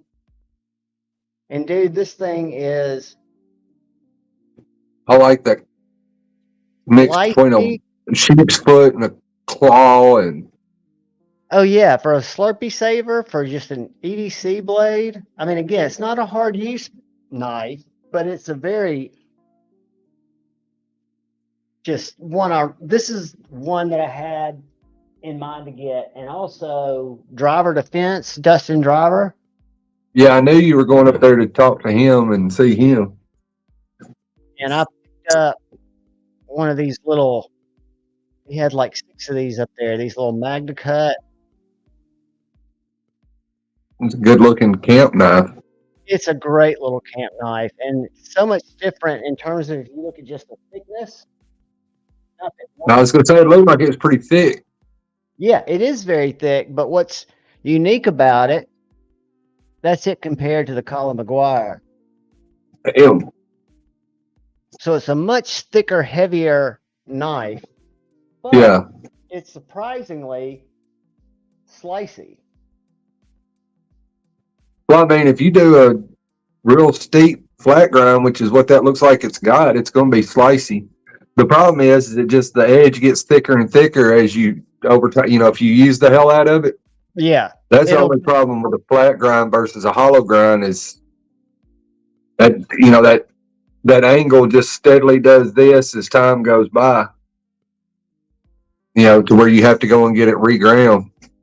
But you would have been, when I walked in there were probably, 40 people in front of me, and everybody rushed to the Demco table. Yeah. And watched what I consider to be the worst of the knife industry. Maybe it's not. It's just the way I perceived it. But there were people there specifically to buy these $2,000 and $3,000 Demcos to flip them. I know for a fact. Dusty, what is up, brother? I mean, now the normal people that I understand, like I forget him and his wife's name from E-Knobs, they were there, and I know that they've got to do that. Well, the thing is, the multi-$1,000 knives don't bother me as much. I know that's the purpose is to flip them, but the market for $2,000 knives is so small. But what bothers me is when they go and buy up all the $200, to $500 knives, which are more. I don't want anybody to take offense. That's more towards the general population when you're talking about an Andrew Demko or Hinderer or, any of those, that $200 to $500 range, like the Microtechs that, come out at Blade Show, and everybody was buying them up to flip them, and upcharging on them and things of that nature because the whole FOMO issue with anything, that's where I have an issue. I mean, if you go in there and you buy 4 $2,000 knives, most likely they already got customers for them. because you're not going to go. Well, I won't say nobody, but very few people are going to go drop $6, $8, $10, $12,000 without having a plan for them beforehand. And that's what I mean. I watched literally Andrew's son. He had to get his calculator out because these people spent like in hundreds, like $22,000 right in front of me buying these knives that I know, and it's nothing wrong with that. It's just they were gobbling them up. They won't be there tomorrow. Yeah. Well, I mean, that's the way it was last year with the Demcos. I mean, from what some of the folks there said. You remember that I talked to there last year said that there were people buying 10, 11, 12 knives at a time, and Coco was one of them with E-Knives. That's the E-Knives girl lady is Coco. She bought like 11 or 12 knives, is what somebody told me from Demco. And I mean, that's the part, some of the folks were talking about with Oz, a number of years ago at Blade Show, people would stand in line, because he had a limited number of knives available, and they wouldn't even hardly step out of fucking line and be selling the knife for double the money. That's why I respect him as much as anybody, because he said, fuck that, I'm not going back. Well, that was, I mean, you could do that, or you could do like Lovelace did, Bob Lovelace, years ago. He was selling his knives for, like $400 or $500. And, of course, you can't even touch the screw off of a Lovelace knife for that. And he saw people turning around selling his knives at Blade Show and various other knife shows for, $1,000, $1,200, $1,500. So he just said, fuck it, that's my money. And he raised the prices of his knives. And so that's another negative side effect is somebody who wants one gets priced out by people like that. I mean, I saw the Monkey Edge drop a few days ago, the SMF, and they're wanting, it was either $800 or $900 for it. They need a bag of dicks. They need a bag of dicks for that. I just hit delete, because I got the email before, the notification, hey, we're fixing to drop, Striders, like 10 or 15 minutes before, and I clicked on it and was looking at them, and I wasn't spending. It was either I can't remember if it was $7.98 or $8.98 for them, and I was like, no, that's fucking ridiculous. I understand the Monkey Edge knives normally go for that, or $1,000, $1,100, $1,200, whatever they go for, but no, to me, it's not worth it. And I've got a Strider somewhere, and I can tell you they're not, the customs, yeah, I'm talking about the production knives. They're worth $500 or $600 tops. And that's just because there's so few of them. Each one, they only do 1 or 2 drops a year of each version. So, the exclusivity is what gives it a little bit of extra value. That's it. But one of the things that I was kind of impressed, and impressed is the wrong word because I'll trigger people, but I don't mean to. Medford was there by himself at a table. Greg, table. He had his new flipper. He had 2 of his new flippers, which the front flipper that's really thin. I forget what it's called. And his other knives. And there were a few people there while I was there. But yeah, just him. Nobody else. He said because I talked to him for a while. He just came by himself. Well, didn't you or Steve or somebody say, a week or 2 weeks, I guess it was a couple weeks ago because I couldn't participate last week, that he said he was going to, hit every show in the country, every decent sized show in the country this year? He did say that. And, so, I commend him on it because he was there shaking hands. It's a small show. Again, I don't know if I'm sure it makes sense, for a business to be there, but of access to people like that. I talked to I mean, truthfully, none of them need to necessarily do those nice shows because all of us are buying the shit regardless. With Instagram and YouTube, I mean, all they got to do is send a handful of knives out to each, of the major YouTubers, and then let them be passed around. Some kind of pass around type group situation.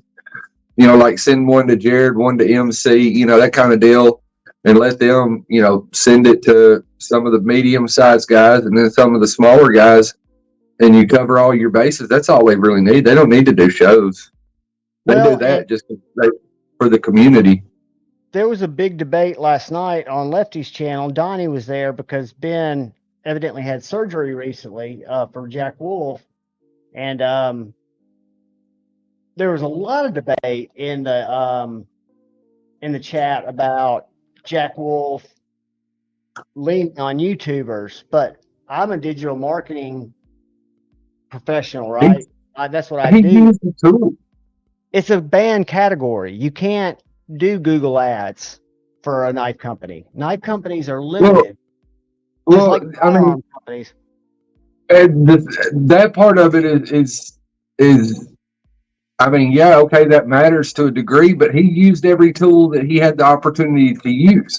And he didn't just use them to sell knives, he used them for feedback and to improve the quality of his knives. Absolutely. It'd be fucking amazing if the jackasses that run Benchmade now would come and talk to the community and quit making fucking plastic knives that cost $300.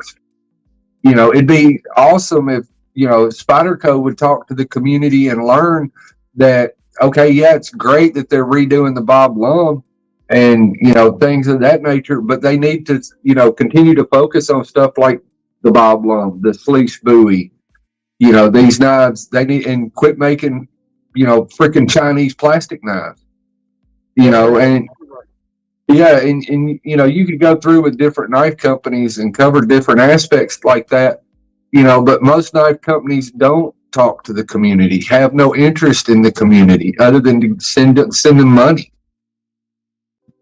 So it's a weird, I don't know if you were here earlier, but there's an Instagram weird shit going on where today, like, I got a message this morning that my posts weren't seen by anybody, weren't going to be seen by anybody that wasn't following me because I violated Instagram's community guidelines, which I've since downloaded, and you can go look at the posts. There are 5 posts, random.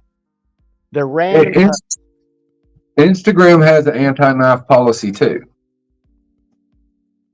So, but what's weird is everybody has kind of done their thing, and today I've noticed a ton of people got hit with the same type of thing, and then you go into it and you'll see what they found as objectionable content, and there's no rhyme or reason to it. So I first I did ask for a review because I wanted a human to look at it, but then just to see, one of the other choices were to delete it, and I just deleted them to see if they're going to flag me with other stuff, and just continue to do it. Because I've heard of a lot of people that's just an ongoing thing. I've never had it affect me because I'm not selling anything there. But it's overreach. I've seen it seems to come in spurts where I'll see a handful of people that I follow, and they'll have gotten that message, and I don't even think, I think I was on Instagram for a minute or two this morning, but I done got to where I don't post, and I should. I mean, hell, I got a fucking business.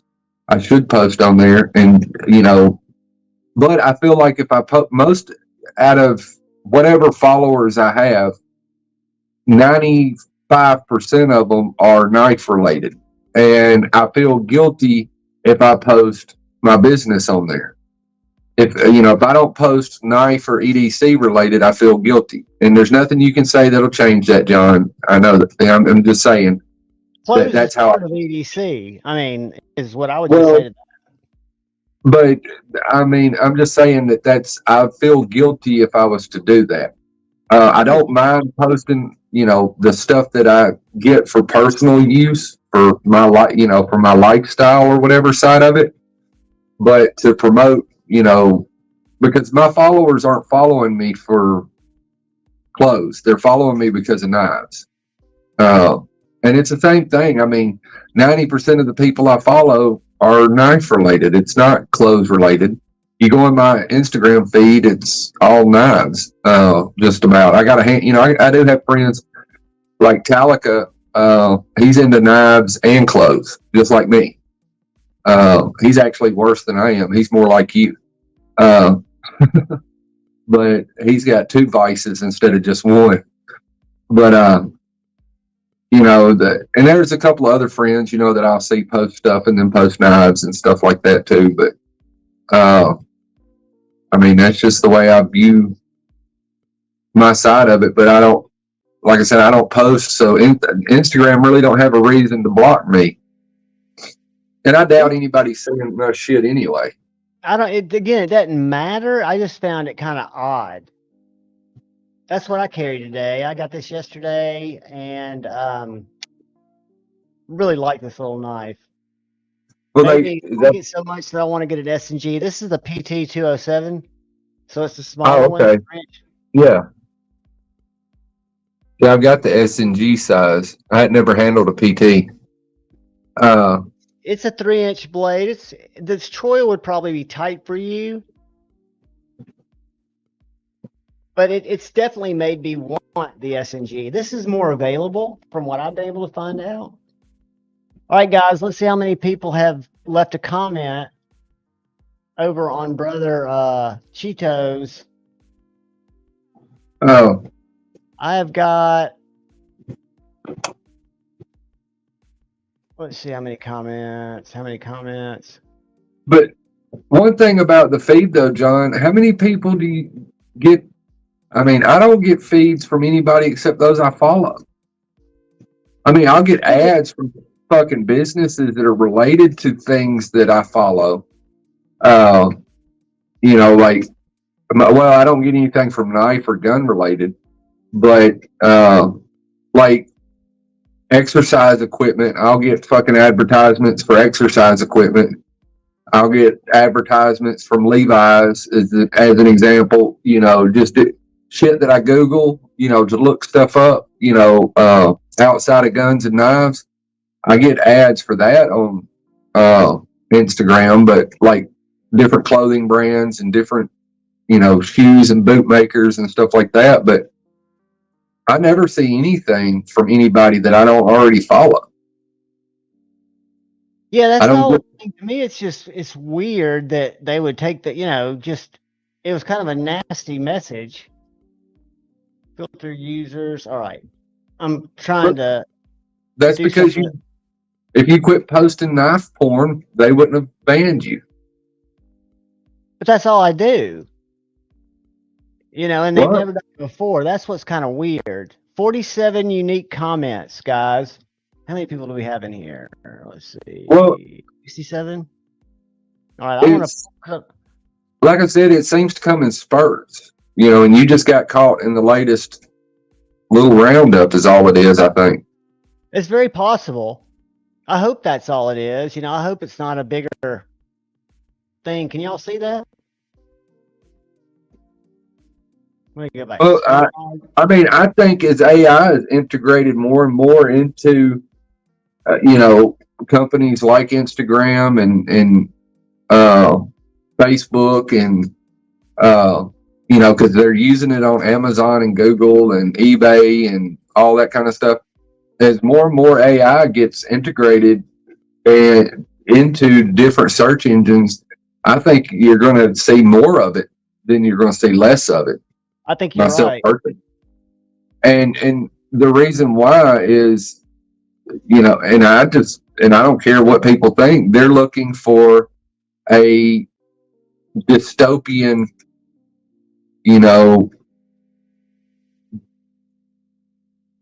their world. Well, their own dystopia where they control everything. They control it, and they already do to a large extent. They control information. They control the narrative. And I mean, because you end up in an echo chamber. Whatever your belief is, it doesn't matter. Whatever your belief is, you fuck around long enough on Instagram or Google or Facebook or any of that, you just find yourself in an echo chamber. If you're right wing, all you're going to see is right wing. If you're left wing, all you're going to see is left wing.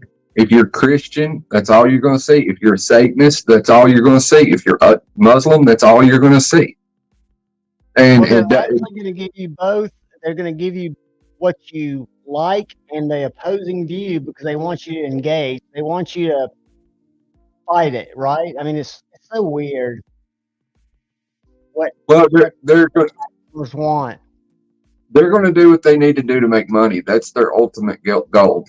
And so, if you know you're Antifa, they're going to feed you what you need to be fed, so they can get the ad dollars for that. If you're, a Bible thumping holy roller, they're going to feed you whatever they need to do because they want you to stay on there. They want you to stay on the site, because if you leave the site, it's just like with a video on YouTube. If I click on your video, okay, that helps this much.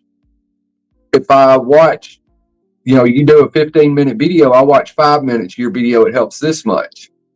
I watch all the ads and don't skip the ads, it helps that much. And everything that I do involved with your video, you get more and more ad money.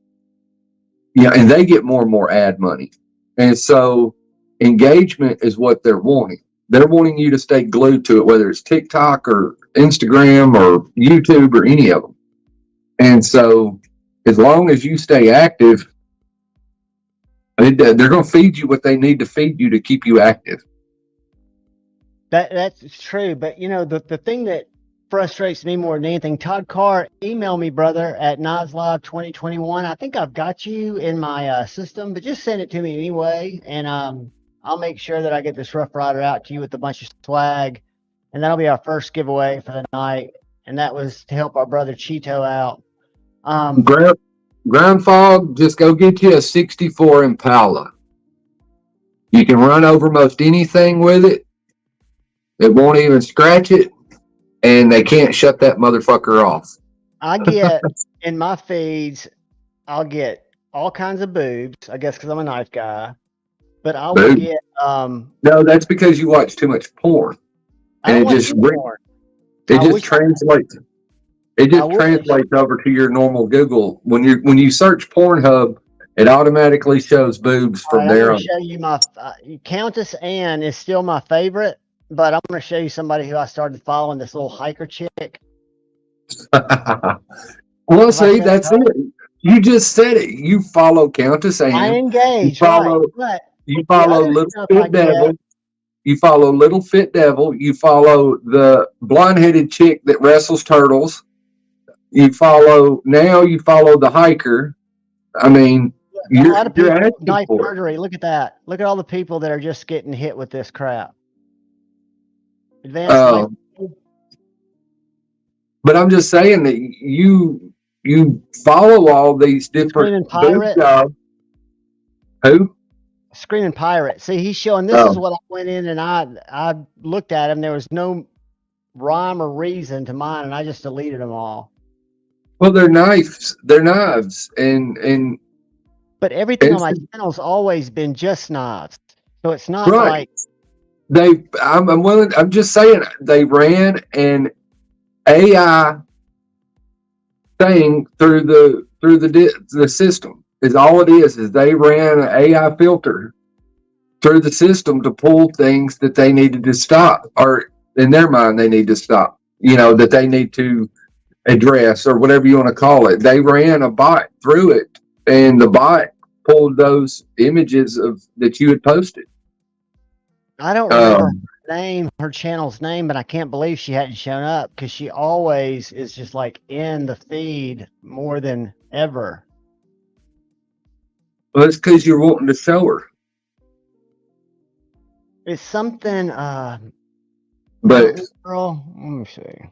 I'm just saying that's all it is they run a filter and you got popped by the AI filter, or whatever you want to call it. Here she is. Because all kind of different companies do it, and they just pulled, Content. So you're not following her; you're following her cleavage. But listen to her little wisdom, like what she talks about. Let me find one that's real. What? That I can count. So I just think she's funny, and she is kind of hot. Well, I mean, I get it is because she's being satirical with it. You can see that. That's okay. And then I also get on my feed for some reason. I get a lot of like, if you go to Reels, there'll be like accident footage and shit. Like if you just go to Reels. Yeah, I started getting a bunch of those here lately too. Let me mute Yeah, it. just out of the blue because I don't like watching that. Me neither. And I get that, and I get like But they just started showing up, and it's like I don't watch this shit because I've seen enough dead bodies. I don't want to see more. right. And if they can show that without any kind of, you know, But see, that's where there's no rhyme or reason. You can have women walking around pulling out their hoo ha, pulling out their boobs, bouncing their booties and doing this, that, and the other. You can have people getting stabbed, shot, blowed up, ran over by cars. Here, something bad's going to happen to him. Yeah, I mean, somebody break their neck falling off a cliff. That's perfectly fine. But a pocket knife laying on a handkerchief with a watch and a ink pen and a flashlight, oh my god, it's going to fucking destroy society. That's the part that doesn't make sense. I mean, this I get where they got all of y'all. I get where they nailed all of y'all is they ran an AI bot through the system and it pulled images from your feed. On Instagram, I can't hear you over the. I couldn't hear you over the drummer, dude. Yeah, I follow him on. Let me share something weird with y'all. You talking about the guy that? I know who you're talking about. The drummer guy. Yes, I watch his videos too. I mean, this guy is absolutely unfreaking believable.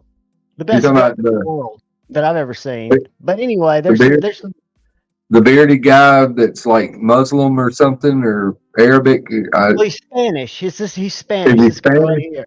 Yeah. Yeah, that's what I'm talking about. I just knew he had an accent from that area of the world, Mediterranean area of the world. But like the stuff that I find, like he'll do 80s stuff. Hold on, let me find something.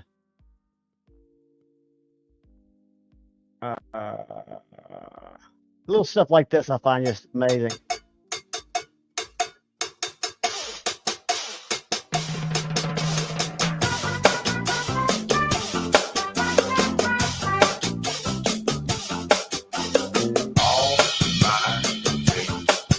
And you get so many different things going on at once. Mm-hmm. And you don't realize how complicated that shit is. Because he'll do stuff like I mean, when you got one leg going at 1,000 miles an hour doing a double bass, and then the other one, I'll probably get copyright struck for his stuff.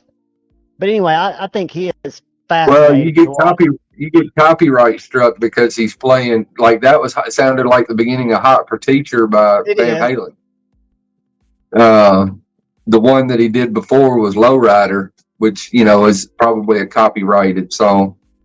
And I know Hot for Teacher. Well, I don't know. All the Van Halens I think are dead now, so you might be good on that one. Alex just depends on who. And talking about people that get banned, this chick right here, y'all have heard me talk about her, Sniper Wolf. She's a YouTuber. Yeah. She has like over 53 million followers. They're not going to ban her. No, and she steals content and docks people, and they give her still promoted content. They gave her a like 2 week ban, and the guy that she doxed, I remember that. he was doing reaction videos to her reaction videos to actually credit the content creators. I mean, it's not a fair playing field, put it that way. Well, and the thing is it's not going to be. It's going to be where the money's at. And the money, whether it's YouTube or Reels or TikTok, is in Tatas. And so, I mean, YouTube was notorious early on for allowing kiddie porn, but they were making fucking money off of it, is why they did. You know, I mean, that's just the truth of it, is they're going to do what they got to do to make money. And right now, what they can get away with is, jiggles. It's a weird deal. I mean, again, you look at what IRL streamers are doing. There's a whole underbelly on Kick of these people that are just making millions off debauchery, off going out and messing with people. One dude just got locked up in Japan for it, and it serves him right. Well, you got a motherfucker in, what was it, North Carolina, South Carolina, that got fucking shot. Yep. For messing with people. You're exactly right. For messing with some dude. And the thing is, of course, I don't, as ugly as I am, I doubt anybody would ever bother me. But, and I don't carry myself as, I mean, that, not to hate on the dude that shot him, because he obviously wasn't a weak person, but he didn't appear threatening. And normally I just naturally look threatening. Because most people think bald-headed guys with beards wearing boots and t-shirts and jeans are dangerous, even though I couldn't hurt a fly. Never underestimate the old people. They're the ones that get kind of frustrated with all the bullshit. We've been around long enough to see the bullshit. Well, I'm old enough, I don't give a fuck. I'm just going to stab you in the throat and move on. I mean, I'm not going to play. I'm not going to, I don't feel like it. Yeah, it's what do they say? Fuck around and find out. Yeah, and that's I don't feel like, and I may get my ass handed to me. I don't know, don't care, but I don't feel like playing games. Yeah, I don't play games. I'm not the guy that walks through. I work in a steel mill, and you'll see guys walk through and fucking smack the next guy in the balls with a fucking water bottle. I'm not that guy. Don't do it to me. I'm not going to do it to you. Because the odds are on any given day, you're going to catch me off, and I'm going to end up stabbing you with a fucking crowbar. It happens. Yeah. You gotta use common sense. Well, it's not that. It's just, I don't know. I just never have been big on playing that way. I'll talk shit, but I don't touch people. I don't wrestle and all that kind of stuff. And like I said, I'll talk shit all day long, but that's just me. And I don't get that. I don't see the entertainment in it. I don't watch it. I've seen it because you can't help but be forced to see it from time to time. And I'm just like, like the ones who are in the fucking store, with the fart machines, and pretend like they walk up to somebody and fart on their head while they're squatted down getting rice off the bottom shelf. That's a good way to get your fucking nuts cut off. I'm just saying. But I don't think you find that as much in, semi-rural and suburban areas of the South. You don't. Because I mean, you walk through the Walmart or the mall here, and people are carrying. I mean, everybody's going cowboy nowadays. I mean, they legalized it, and you watch every day. It seems like you see more and more people at the store, going strapped. And since we're open carry, I see them all the time that are open carrying. And it's I'm there's there's so much. Yeah, Instaban, guys. That is the just random word for the Boston raccoon version 1 that is a button lock that has passed every spine whack test I've put it through.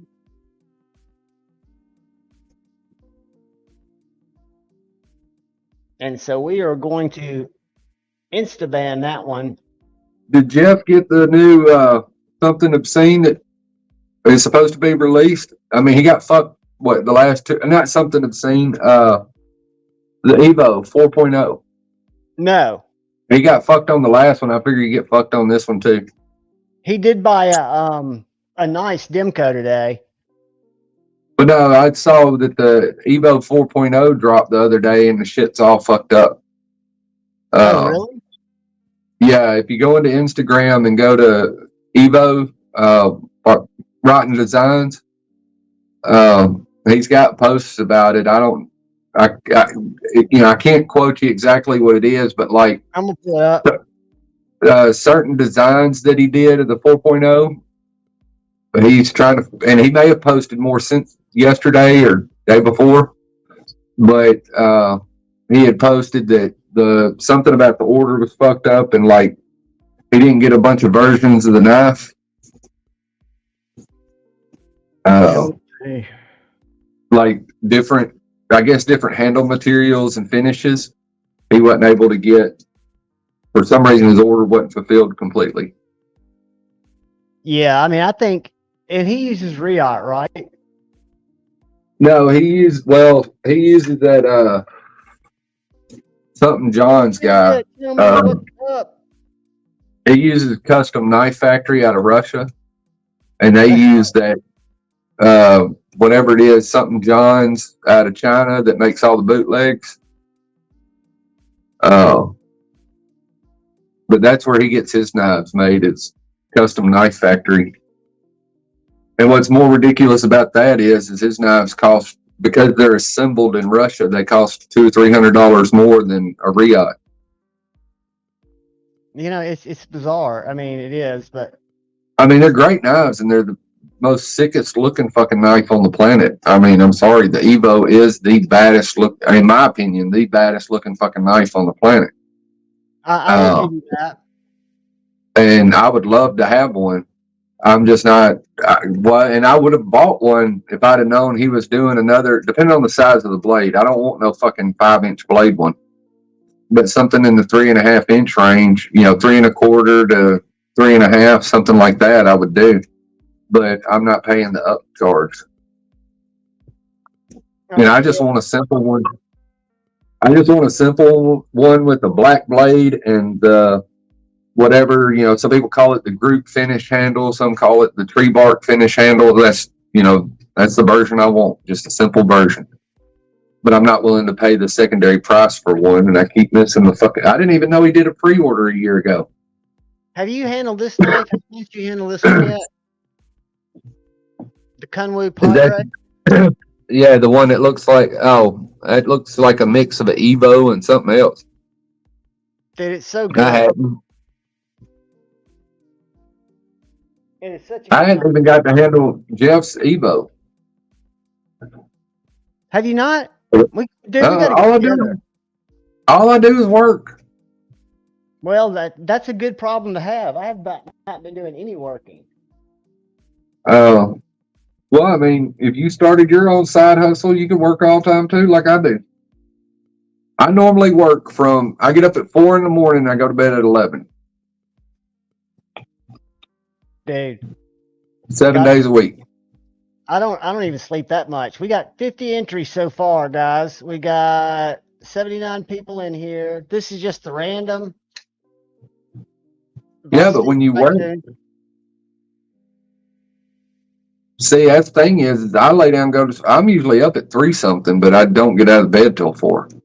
But I mean, I'm literally doing something from 4 o'clock in the morning until, usually 10:45 at night. I'll come out here for a minute, for about 15 minutes, and then I'll go lay down. I usually fall right. But it's because I'm on a routine. I don't give myself the opportunity to fall asleep and take a nap.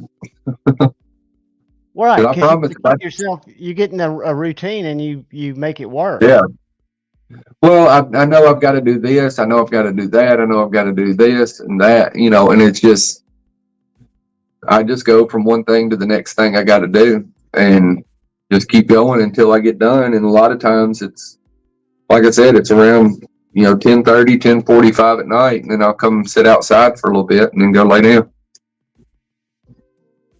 And that's pretty much 7 days a week. All right, guys, I'm getting ready to draw for the Instaband.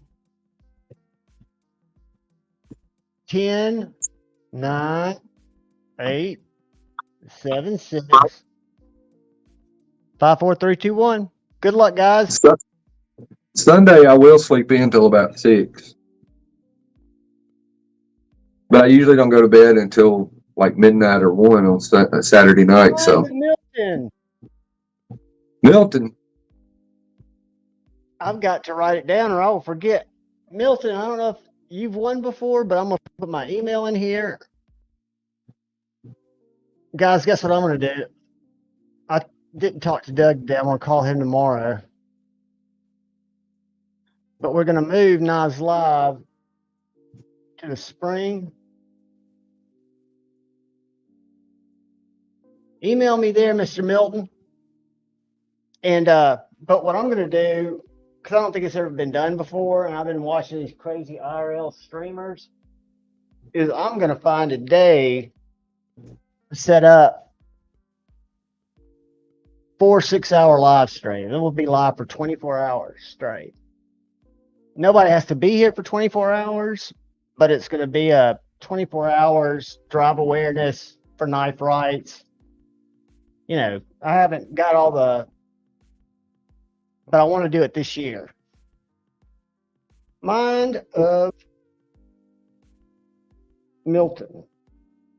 Your best bet is to pick a Saturday and start at like 6 a.m. on Saturday and just go to 6 a.m. Sunday morning.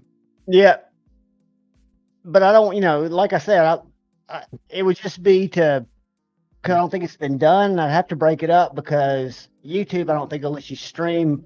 There's a certain limit. So I felt like if I did it, set up 4 live streams or 6 live streams consistently, people can come if you want to, but I've got to figure out how to make it worthwhile. Yeah, poop breaks. There's always room to throw the leave the camera on, let the cat hang out while I go pee and do that. I was going to say, all you got to do is, talk to a handful of people, and get them to just be willing to come on for a little bit. Yeah. Because, you got folks like me and Steve and Pocket Metal that come, kind of pop in on you random. I don't know. Steve's time. I don't know what the weather's like in Nebraska, but I know Steve usually starts to slow down this time of year. Right. And then, if you could suck in somebody like Stevie or Maddie, The reason that I don't want to do anything now is there's a lot of focus for Brother Brown and Sarah and Nora, and I just think. But the thing is that they can all go together. It doesn't have to be, separated, but you can do both. Yeah, I just think it makes more sense and part of it's been just the planning of it. I haven't planned it like I should have. Usually Shelly does a lot of that. That's what I was going to say, is usually you had more than just you doing it. It's somebody created something. Somebody created something, and don't get me wrong, it was a great idea. But somebody created something and then fucking flaked out on it. And sometimes life comes up. It'd be different if it was medical shit versus I just don't want to do it. Well, I don't think Shane just didn't want to do it. I think it was, there was a lot going on, and I should have been able to, organize it. But at the same time, I just think the timing would be better to wait a little bit, but I still want to do something. Well, it is hard at this time of year because you got holidays, you got Christmas shopping, you got, hunting, shit that people want to do. I don't know. There's all kind of shit this time of year. Crazy shit. But, I mean, you got school and stuff like that, with guys that are parents. But, I mean, there's never a perfect time to do any of that kind of stuff. And that's just the truth, because in the spring, you got everybody wanting to do this or that outside because they've been cooped up all winter. You could argue that the best time to do it is January. There's no holidays. There's no holidays. Everybody's stuck in the fucking house because it's fucking cold. And so people spend more time online in the dead of winter than they do any other time of year. That's you like algorithms and or analytics. I mean, if you take eBay's and YouTube's, which are two major online companies that's been around forever, their analytics say that you make the most money in the winter. That's true. Because everybody's inside on their phone or on their computer or on their TV. In the summer, retail sales go down as far as eBay, and view hours go down as far as YouTube goes, because you got longer days and everybody's outside doing shit. You got, all the different sports. You got swimming, vacations, beaches, just all that stuff, that pulls people away from participating with things online. And so really your best thing wouldn't be spring. It would be January or February. Yeah. Do it on Valentine's Day. Fuck up everybody's relationship. There you go. Hey guys, channel members, if you've not left a comment yet, I pinned it back up at the top, but I'm getting ready to have to go make it where I can do a pick. So I'm going to give you all about 5 minutes. If you haven't had a chance to leave a comment for the old school Kaiser, not leave, it's the Feist S35VN. One of my first front flippers that I bought. I thought the Feist only come with a titanium handle. This is the OOG in shred carbon fiber. Can you see that? Yeah, I mean, the only one I remember is in titanium. I didn't know they did a. You have to. I like it a lot. If you go in Blade HQ, because I went and tried to find it, because I bought this. I mean, I've had this for over 2 years. But that's the thing is I remember. I just all I remember of the Feist was titanium, and I guess that's what they carried at St. Nick's, and I guess that's what, because that was a part of that whole batch that Kaiser did back then. That was just all plain titanium and S35VN. They were all very. Got to search because it's a rare knife, because you got to do carbon fiber S35VN, and here it is right here. But that's cool. I like that better than the titanium version. But the titanium version about this one was cool because it was a blank slate for you to do mods to. But the ones that I found that have the S35VN, they say they're carbon fiber. They don't look like the one I've got in my hand. Are they the grid carbon? Yeah, they're the grid carbon fiber. Yours is shred. Or that's the best I could tell by the picture. Yeah, let's go. Let me search that. Shred. Yeah, that's the grid pattern. I don't forgot what it's called, but that's the. Here it is. The traditional old school carbon fiber, where yours is the shredded one carbon that I've fiber. got. Yeah. I like that better than, I'm just saying, I like that better than titanium. So whoever's winning that in your little members giveaway, scoring something cool, if you ask me. Something kind of odd. It's just one I don't carry anymore. Well, I mean, it's different. I mean, all these years of watching fucking videos, and I didn't even know it existed. I mean, I didn't know there was a carbon fiber version. And I'm not saying I'm some knife expert, because I'm not. But, I mean, during COVID, that was one of the big deal knives. The Feist Yeah, I was. mean, it was You one of know, it's one of the the ones first. that took Kaiser out there. That's probably the knife that I collected. That was probably my first over $100 knife. Was some of these Blade Series Kaisers, because I've got a Yeah. little Yuki that I'm going to give away on one of these. All right, I'm getting ready to make that comment. I need to find out what time Maddie and them go live. Well, let me see if this is their notification. Yeah, because I know they've moved up. No, I haven't got the notification. I haven't got the notification for them yet. Let me find them rascals. Are they going? Is it Stevie's turn or Maddie's turn this week? I You just get know, a I just get a notification and just click on it. that's A all lot of I times, do. I don't know whose is whose anymore. Let's And see. most of the time, I just listen. I don't actually. I mean, that's the thing with me and YouTube is most of the time I listen. I don't watch anything. It's just going on in the background. Now, every now and then, like you'll say, I got blah blah blah, and I'll go over and want to look, you know. But most of the time, it's just background noise.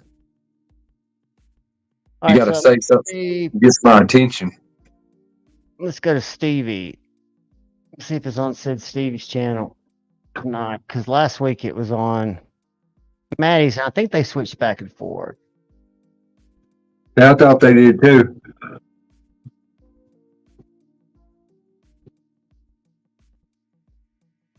I don't like seeing myself on these TV screens. Why, dude? You're a very, what would you call it? Established looking gentleman. Is Tony Established. still in here? Yeah, you look wise, dude. Wise.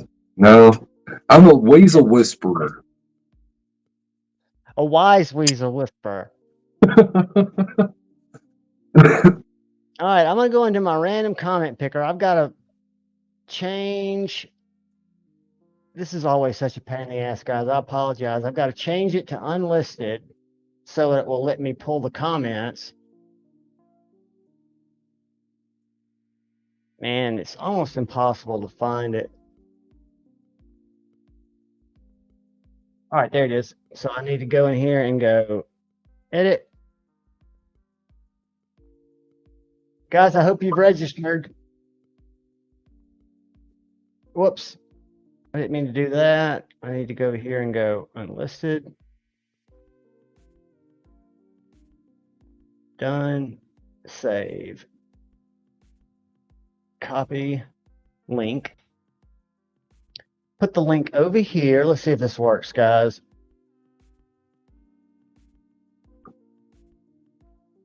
Yes, we've got 63 unique comments. That is awesome. Let me share the screen. You kids. Let me go back to. Yeah. All right, can everybody see it? Yeah. Good luck, kids. Remember, if you don't win this week, your chances are always going to be available. Good luck, guys. And you don't have to be here to win. So, Michael Upchurch. Congratulations, channel member. Congratulations, Michael. So I don't know if Michael's in here, but it doesn't matter because I'll reach out to him. That's like way far out, man. Michael, I appreciate you, brother. Wow, it shows how many times he's entered. That's wild. Michael, congratulations. I will reach out to you. And if any of you guys know Michael and you see him in a chat, or if I see him later in a chat, let him know he won the member giveaway on Javon. Michael Upchurch. And that is the Kaiser Feist. And next weekend, I know one thing I want to give away. that I did a review on it, and it wasn't like a hard use review. I didn't have to. I just sharpened it because it kind of came dull. Twang Thang, been a member for 7 months. Thank you, brother. Guys, you don't know how much. Thank you, 1 Minute Knife Review. How much I absolutely appreciate y'all's support. But see this little guy right here? $25 on Amazon. Flat grind, little G10 handle. The reason I bought it is it came with this clip. Does that look familiar?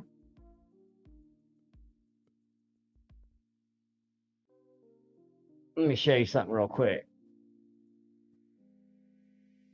Amazon.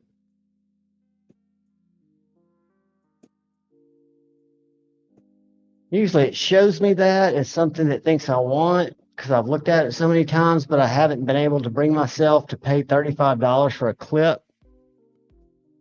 I forget the brand. Hold on.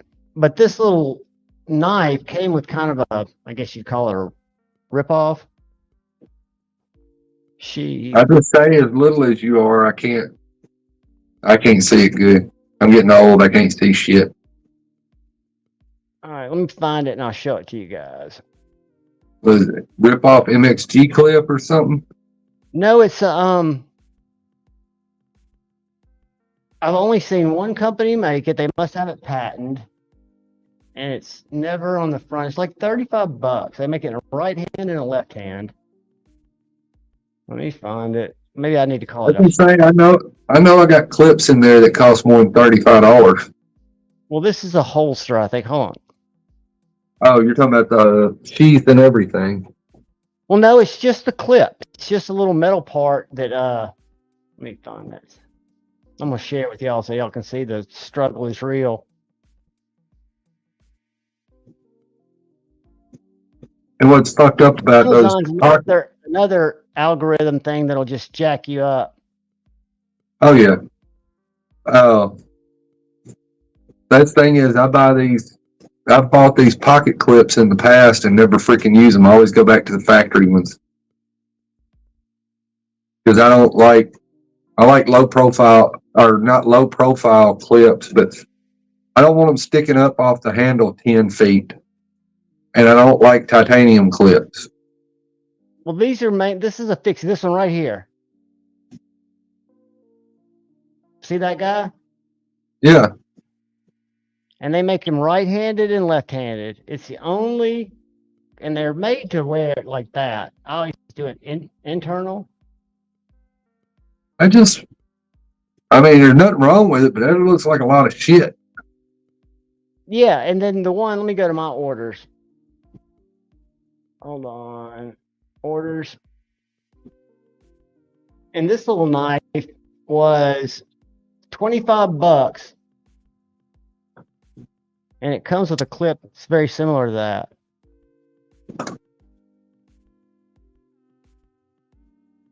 Well, does it work worth shit? Yeah, it does. They said I've had to put an edge on it. It wasn't very sharp when it came in. It could have been a lot sharper. I'm talking about the clip. That's what you've been talking about. Yeah, it's an absolutely great pocket dropper clip. It's, you saw how it's designed to be on the outside. Yeah. I wear it on the inside of my pocket.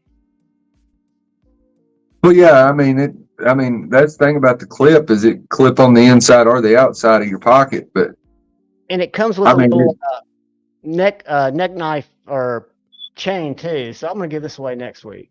I don't know if I was just thinking that clip was a lot to go with it, or there's a lot to that clip. Dr. Drew, instead of it being just simple.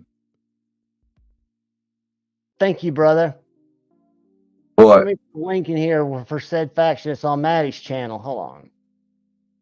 YouTube. It should show up as my.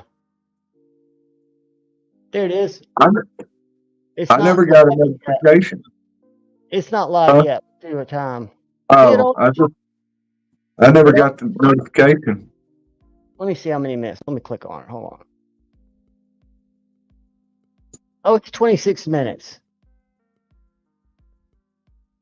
He must not have sent out a 30-minute notification then.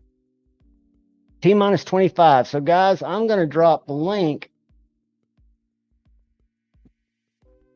I hate to go shorter on our lives, but I feel like not moving it up because of Metal Complex and not wanting to jump in so you guys have time to pee, get another cocktail, whatever you're doing. But I appreciate y'all hanging out. What about you, Dark Gravity? Mr. Weasel Whisperer? Wise Weasel Whisperer? I mean, I just try to come on here just to entertain you for a minute. Dude, you don't know how much I love seeing you. Are you about going to Nashville tomorrow? It don't matter to me. It was different this year, and I talked to, like I said, Greg, and Greg said, he mentioned 2019. He said the industry's down right now. Oh, well, all right, and this is something that, just to take a few minutes, is something a lot of people don't realize in various industries, and I don't understand why they don't realize it, is they're comparing things today when it comes to online sales and online activity to COVID. Everybody got comfortable with the whole COVID deal for 2 years, and everybody sitting at home and couldn't go to the fucking store. So everybody was buying shit online, and then you had people like John who were sitting at home bored out of their fucking mind buying knives. And I was doing it too. And what happens is everybody, the environment changed, and because I hear the same thing with the online reselling. Everybody in the online reselling world, because it's its own world, just like the knife community. Everybody that's been selling for the last, say, just 4 years, everybody's pissing and moaning because their sales are down from what they were last year or the year before or the year before. And it's like, well, if you started reselling because you lost your job during COVID and you started hitting the thrift stores or yard sales or whatever, buying people's, lockers and all that kind of stuff to do reselling, then yeah, sales are down because people were sitting at home bored shopping, and they kept getting a check every month from the government. And so all their bills were paid, and they had this check for this extra money. And so people were spending it on knives. They were spending it on clothes. They were spending it on toys, electronics, collectibles of various forms and kinds and shapes. And now where we're at, the economy doesn't suck, but throughout different areas of the country, the economy does suck. Dude, it does. I mean, I've felt the downturn on it, so it's a real deal. Yeah. You can see it in just what's going on. But I mean, all of that, I'm sure the knife industry is down and two, on the flip side of it is the prices of everything has jumped through the fucking roof. Hugely. And that's so, I know why. I know it's because things are more expensive right now. Everybody's a lot of it isn't more expensive. It's falsely more expensive. Because I can tell you right now, I work in the steel industry, and the price of steel is down compared to what it was during COVID. I mean, really? That's just a fact. The price of steel is down. So if you're using that one as one of the metrics, oil prices are falsely high. Because if you go to different parts of the world, in some parts of the world, fucking gas is cheap as fuck. It's, 15, 20 cents a gallon in some parts of the fucking world.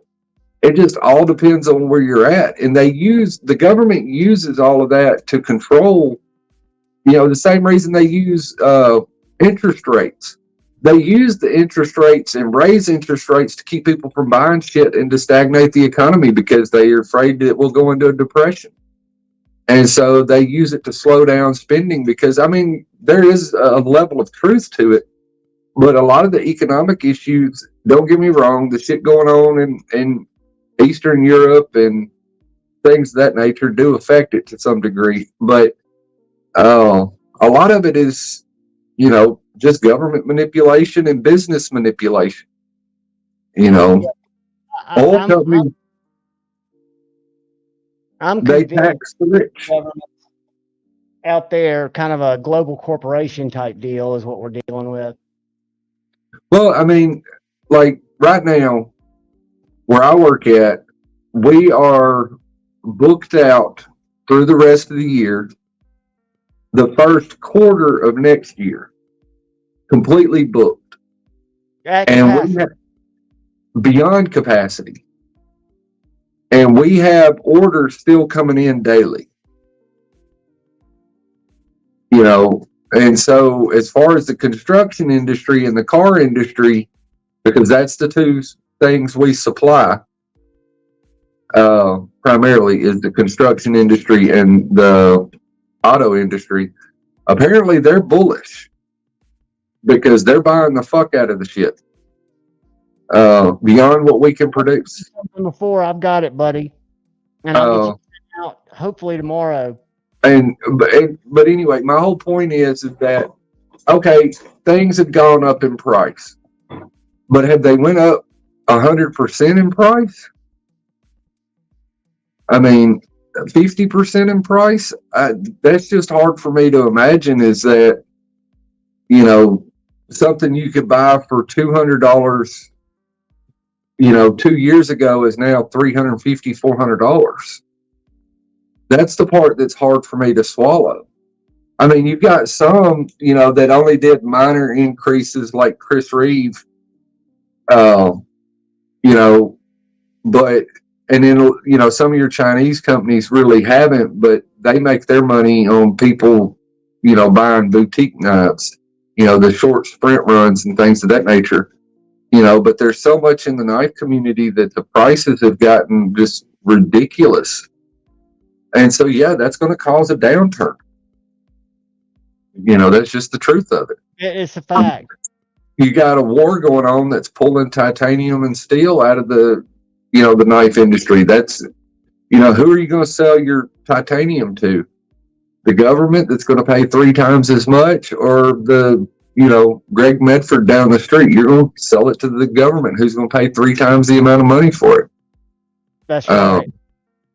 You know, and that's, so there is some of that going on.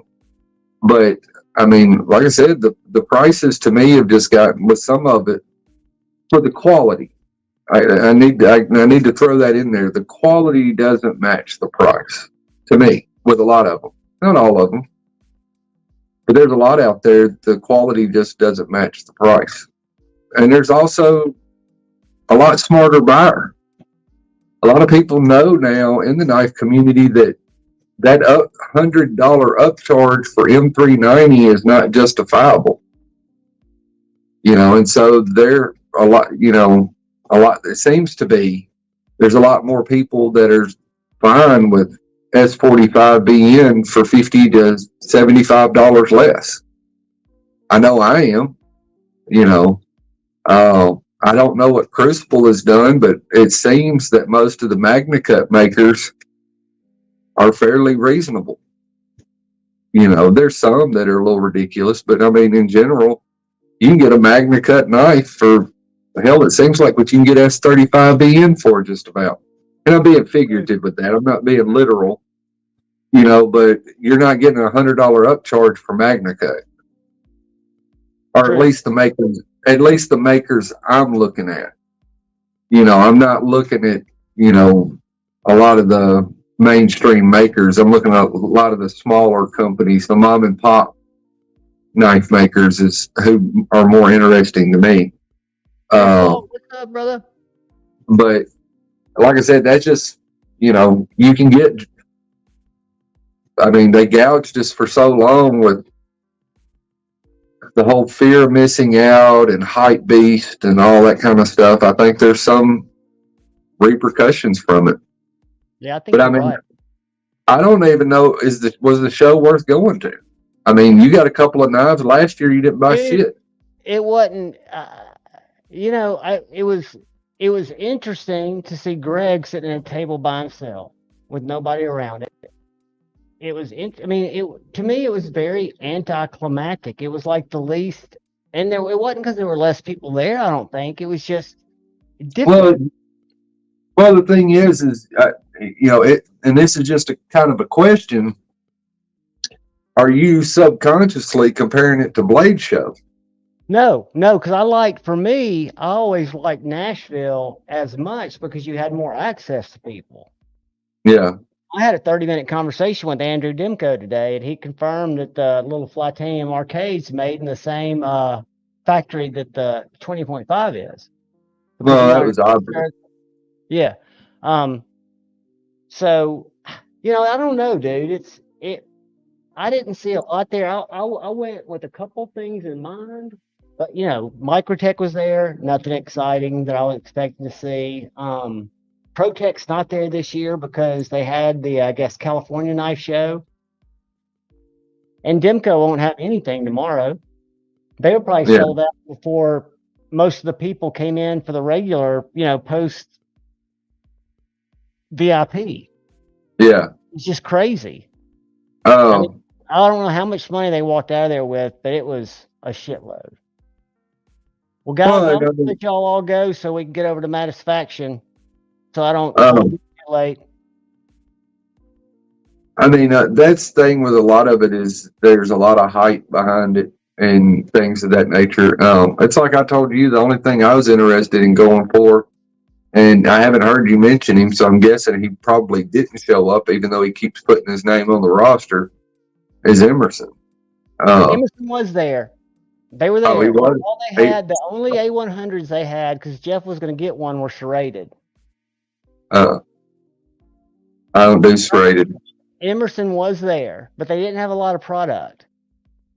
But they probably sold it all at the California Custom Knife Show.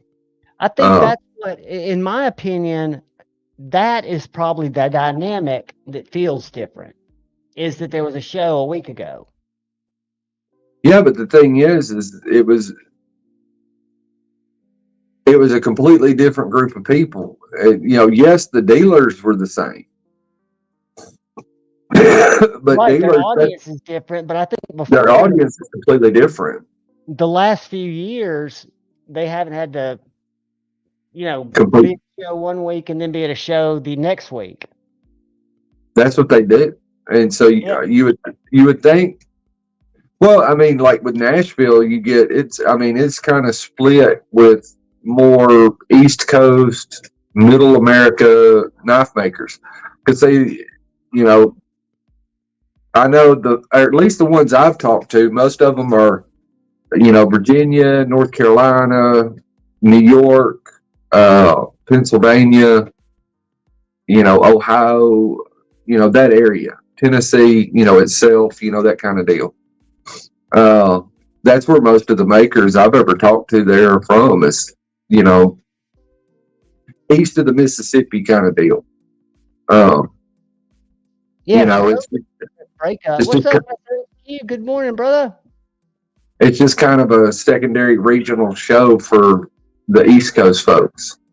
You get, and that's kind of what the California Custom Knife Show, Blade Show West, and Blade Show Texas are kind of, for those regions with huge populations, they can justify redoing that, the regular Blade Show there. That's just the way I looked at it. Is, at least, like I said, that's who I've talked to when I went, is smaller makers that are, more mom and pop, mid-tech, some dude at home in his garage, kind of like driving. Stuff that they do. I mean, it's insane. I mean, to me, it's cool as hell. My bladder's about to pop, so I'm going to have to give you all the peace out. Any words of wisdom, brother? Just have a good night, everybody. Guys, stay out of trouble. I appreciate y'all more than you know. Look out for the guy or gal to your left. Look out for the guy or gal to your right. Look out for each other. Go forward with love in your heart. Choose debate, not hate. And I'll see you over at Said Faction till I fall asleep. Love you guys.